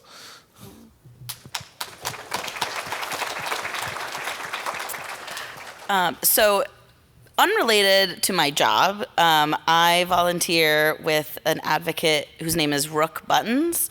If you don't know Rook, you definitely should. They're running the first queer disabled peer-to-peer support group in Maine. And they taught me about the concept of shining things. Meaning like positives, growth, like things you want to share.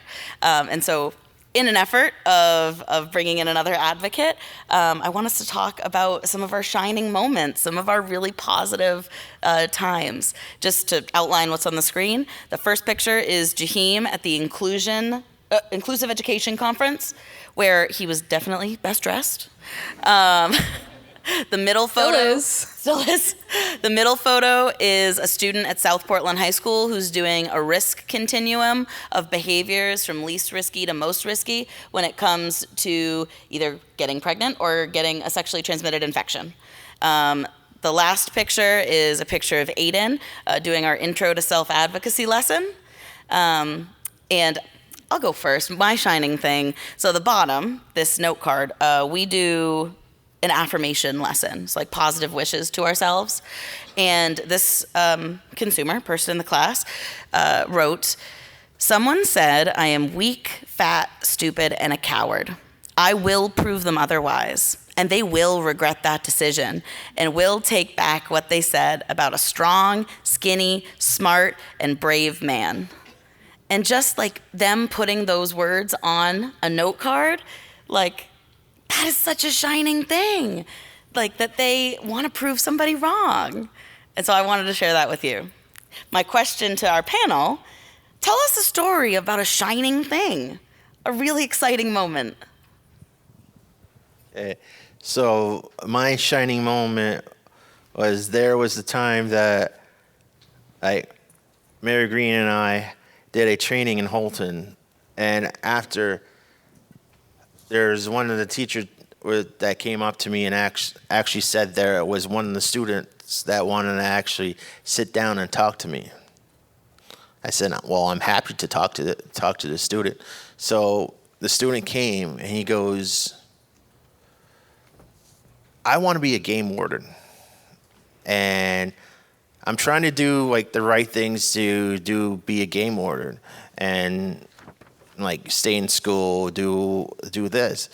But my brother, he's always the one that always gets in trouble, the troublemaker and a rebel and all that kind of stuff. It's like, how can I tell him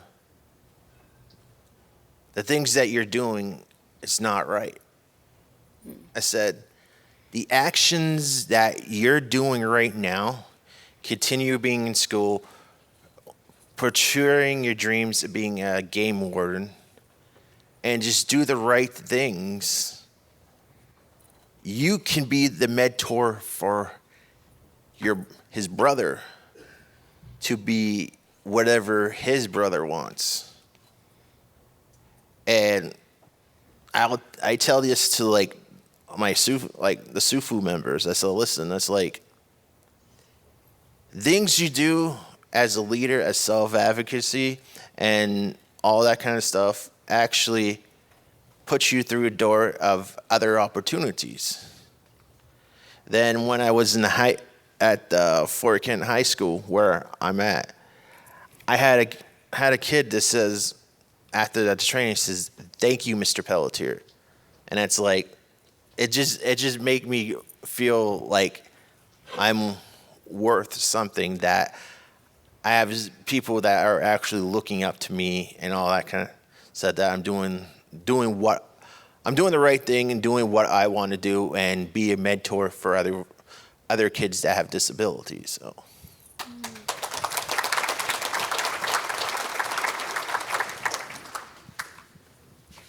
I think you're shining things on the next one. Am I right, Lynn? I kind of have something to say. Give it. Come tell us. So, I was told that I would never live on my own or be able to go to college.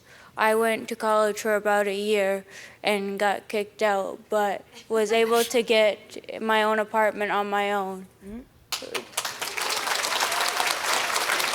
And I live here in Portland today. You live in Portland today? I live in Portland today. Nice. That certainly is a shining thing. Exactly. Honestly, there are so many highlights I want to share, but I think the most important that stuck with me is me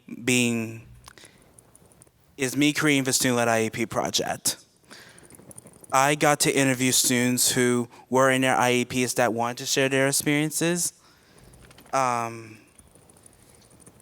Their voices shape my lessons that are built today. And I also had a chance to train special educators at the Maine Administration of Special Educators. The MADSEC conference. Yep. Thank you, Kate.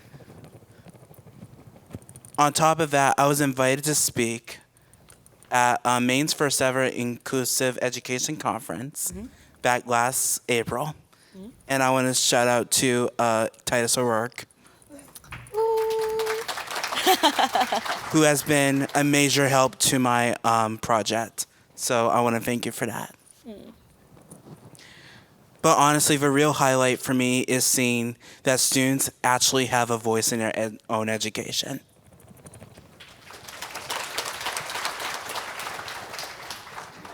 I told you I would be back. My favorite part of this project. So, sexual education. That's kind of an uncomfy topic when you're standing in front of a bunch of 14 to 18-year-olds, right? They don't want to talk about sex. I didn't want to talk about sex. But, so we had this student who really struggled in the beginning of these. We went in for 10 weeks, really struggled. Comments about this is not appropriate, we shouldn't be talking about this, would have some sensory overload with the topics that we were discussing. The last day, this student not only participated in our condom demonstration, which I'm so proud of him still, but had written us all letters saying how proud of his achievements and accomplishments and making it through this class he was. He wrote us thank yous for supporting him throughout these 10 weeks. I cried in my car. I was so proud of this student. I couldn't believe it. And it's just seeing that student's growth. And he's not the only one. We're in another school. Sorry, I will wrap this up. But we were in another school, and this student didn't communicate the traditional way. I don't know if that's, but. She was a nonverbal communicator. Yeah, thank you. Thank you for that. And so didn't engage much in our lessons. Staff had tried to, get her involved, but we were just happy that she was there and listening. Last day, again, condom demonstration. She goes right up to it. She takes out the condom. She puts it on our demonstration, and we were like, yes! It was so amazing. Yeah, round of applause. Yeah. So just seeing these students progress from being really uncomfortable and not knowing what consent is to, at the end of our lessons, being like, heck yeah, I know what consent is. You can't touch me there. I'm going to do this condom demonstration and I'm going to crush it. It's so cool. I can't. Yeah. Another big highlight that Jahim and Lynn are going to talk about, we went to the Reinventing Quality Conference last fall, September, I want to say. So in theory, this video is going to play with no sound. It's just pictures of our time together, and they're going to narrate over about our experience. All right, go ahead, Jahim.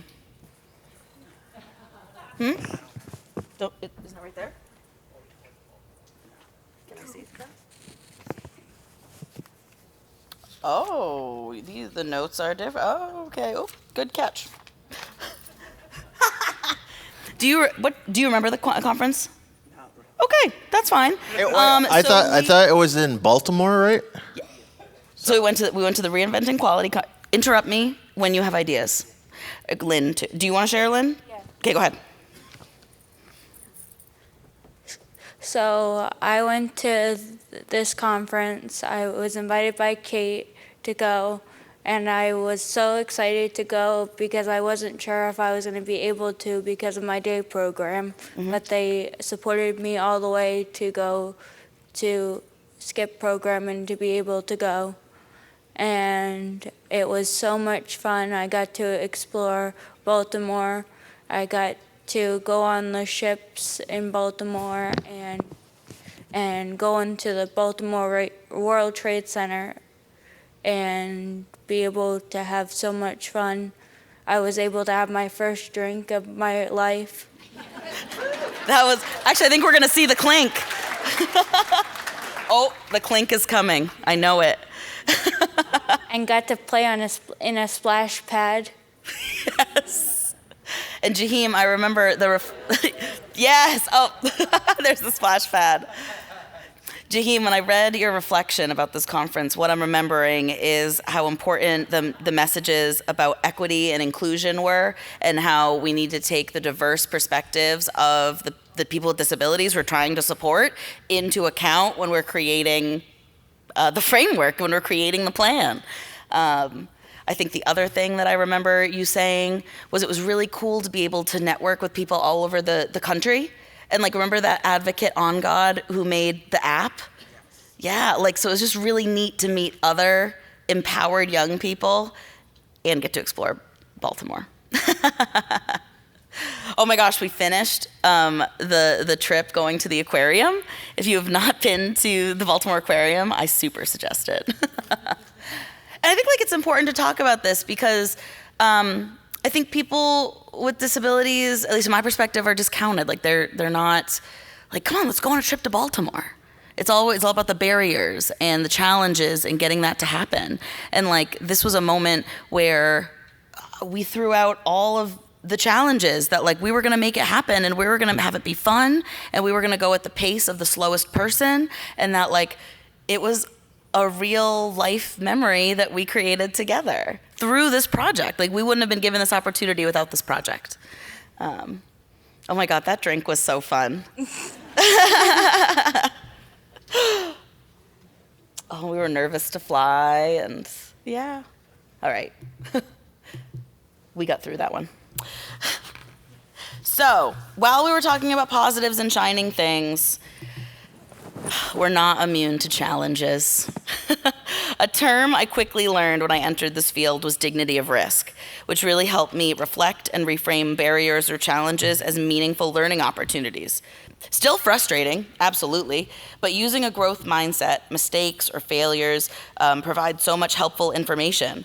Our project, like I said, wasn't void of that. So I'm curious, what have you all learned from our not so shining moments? Okay, so in my neck of the woods, the biggest challenge has been adults trusting me going in and doing self-advocacy trainings and all that kind of stuff to schools.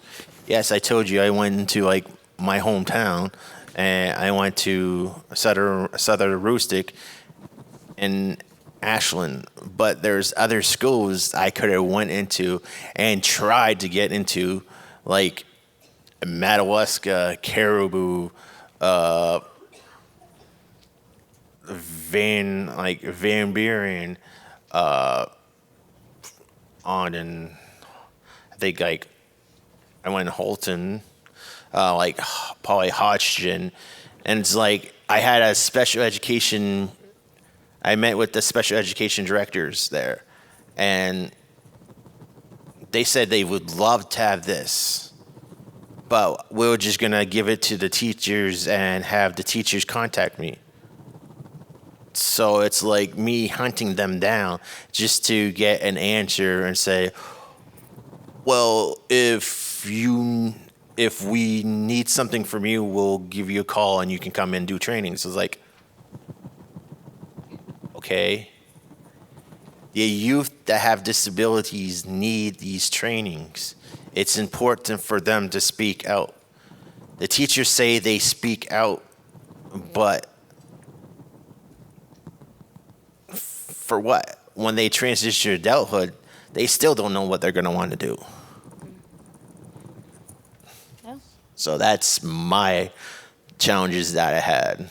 So, What other challenges did we face?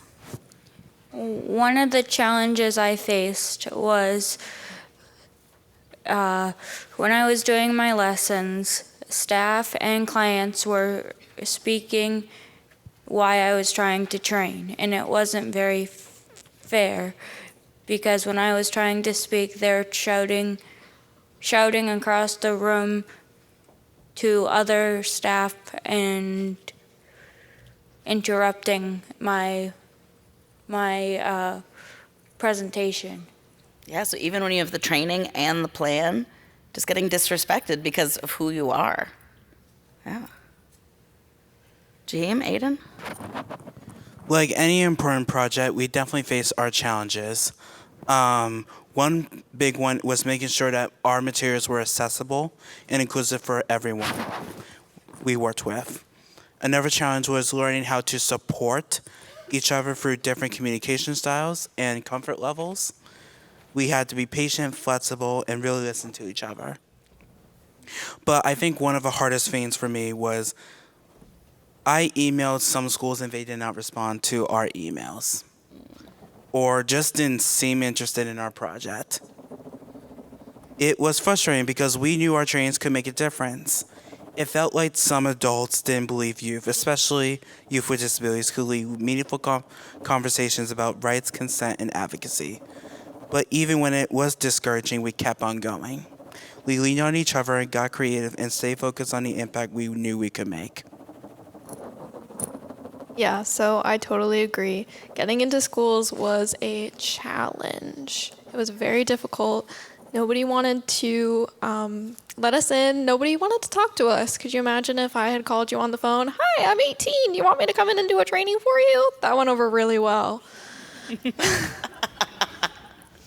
But when we did finally get in, we had some great experiences and we had some challenges, which is what we're talking about, which is that we would go in and teachers and staff would take this as their lunchtime, their do other task time. So it was two of us, usually Kate and I, managing a classroom with kids that we were not familiar with. We didn't have super copies of their IEPs. We didn't know what accommodations specifically for each student. We had a general list of accommodations, but teachers were very disengaged and taking this as a time to relax while the guest speakers were there. And I know Kate has commented that they feel that if they did not have educational experience, then teachers would not feel as comfortable to sit back while we were in their classrooms. And we also noticed how that impacted students' learning, because teachers who were engaged in our lessons were able to practice those concepts with students in the time that we were not there, in the week in between lessons, where we noticed a severe, students weren't able to pick up content as much if they didn't have that reinforcement, which was very difficult because then we spent the first half of our hour lesson going over things we had discussed the previous week. So we didn't make a lot of progress. We did get there in the end, but it was definitely a struggle. I think from my perspective, the biggest challenge was the ingrained ableism in the fabric of our society that's allowed people with disabilities to be silenced, underestimated, and undervalued for centuries.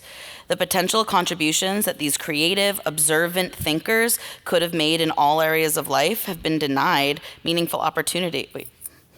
They've been denied meaningful opportunity, or they were in short or no supply. While the social landscape in 2024 is certainly different for people with disabilities than it was in the past, barriers remain in place. Limited funding restricts the full potential of initiatives that support transformational systems change. And staff retention absolutely impacts the work that we can do and build on over time. But just like I said at the beginning, we can all learn from our challenges. It's not a reason to stop, it's a reason to get creative. So my background as a counselor has been invaluable to this work. Being able to deeply listen to someone and engage them without judgment has been imperative to our success. I wanted to share some feedback from the students that we taught at Deering High School. For those of you who aren't local, that's right here in Portland. The quotes that I pulled out were, "You inspire me to make my own decisions in life that makes me happy and feel good about myself. Thank you for being here with us and teaching us things we did not know. You guys taught me a lot, and I know how to speak up for my body. Thank you for teaching us our body rights." And this got me, because if I felt this last way when I was a teenager, I wonder how differently my life path would have looked. You have taught me to understand and appreciate myself more. That's the shining thing. That's the shining thing. So my counselor question to you all: if you had a magic wand and could change the system, describe what that would look like, knowing we have 8 minutes. Okay.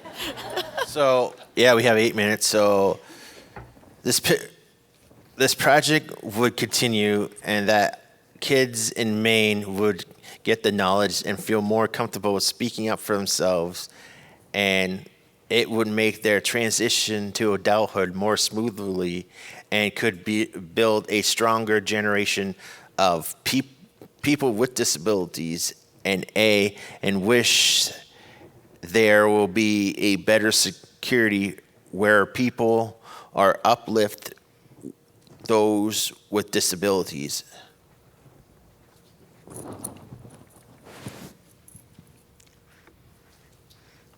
If I had a magic wand, I would want to make sure that nobody was discriminated against for what they want to be or what challenges they have, instead of being like, I can't do this, you can't do this. I think that we should be treated as equal, not different than other people that are normal. Normal is just a setting on a washing machine, baby. If I could wave a magic wand, mine would be adults and professionals are centering the youth. Youth would be the center of every decision about their lives. Self-advocacy would be taught and celebrated in every setting. Lessons about their rights, communication, and leadership would be a part of every student's learning. The system would stop focusing on what we can't do instead of start recognizing our strengths, talents, and potential. I wish adults knew that we don't need them to speak for us. We need for them to listen to us. Yet so often youth with disabilities are talked over or dismissed. But we have important things to say. What we need from adults is support and not control. We need allies that will help lift up their voices and not replace them with their own. When adults take the time to really listen and respect their leadership, they help build a future that is more inclusive, more just, and more empowering for everyone.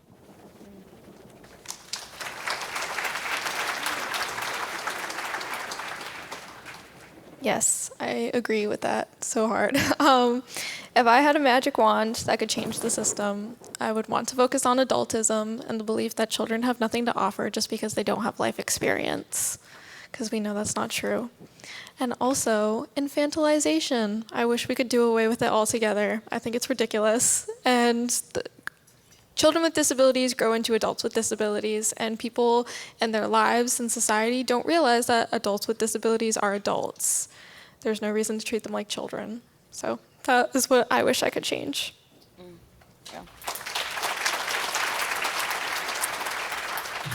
My team knows that I'm painfully authentic 100% of the time. And I think if I had a magic wand, as a former school counselor, I wish that I could change the way gen ed school counselors view their caseloads. Because I felt that kids on IEPs were not my responsibility and were not part of my group, which was discrimination. That like I was letting students slip through the cracks thinking another adult would catch them, and that is so unfair.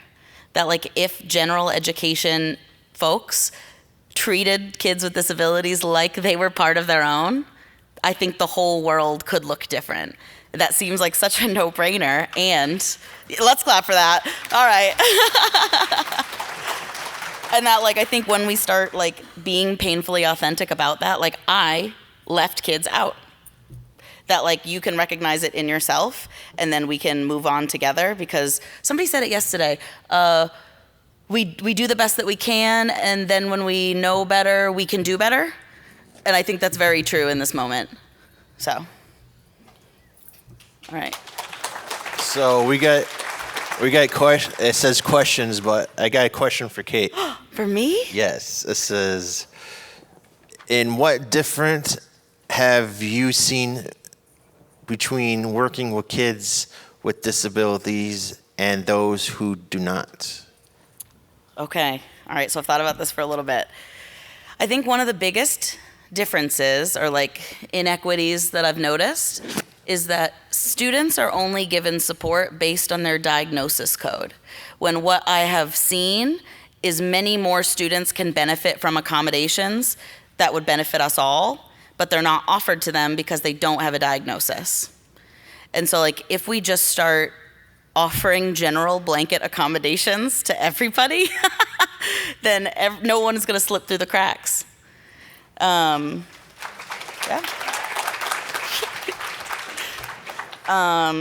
The other thing that I really have noticed or feel is that kids without disabilities are kind of allowed to have these pie in the sky dreams that like the adults may think like, I don't know how realistic that is, but most adults aren't going to kill that dream.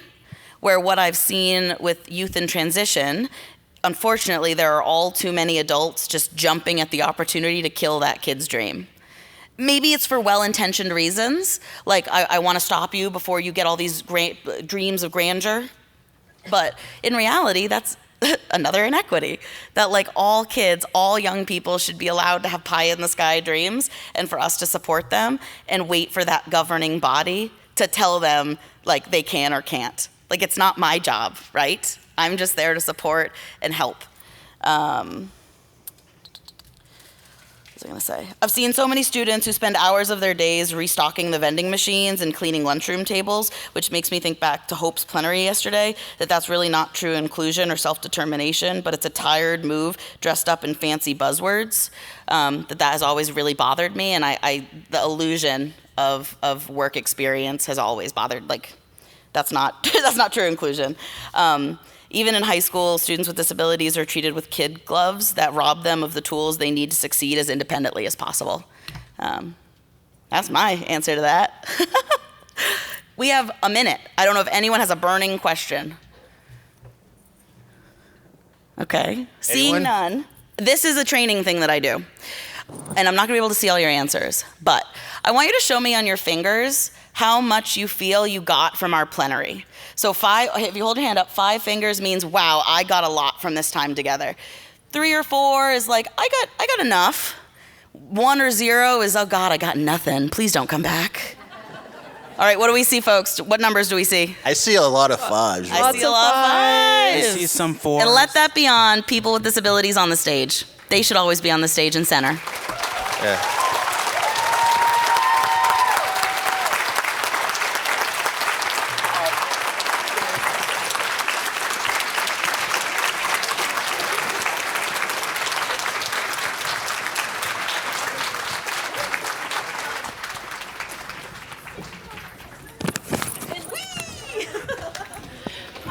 Thank you so much, Kyle, Lynn, Jaheen, Aiden, and Kate. That was wonderful, really wonderful presentation. I just want to say one other thing about self-advocate voice, and something that I have seen here in Maine, and especially in this past year, is the voice of self-advocates in front of legislators have been extremely impactful. We've seen it in a number of bills that we had coming up this past year. I know Disability Rights Maine, SUFU, you did a lot of work to get that voice heard in front of legislators. So thank you so much for that work and for all of your work going forward. Really appreciate that.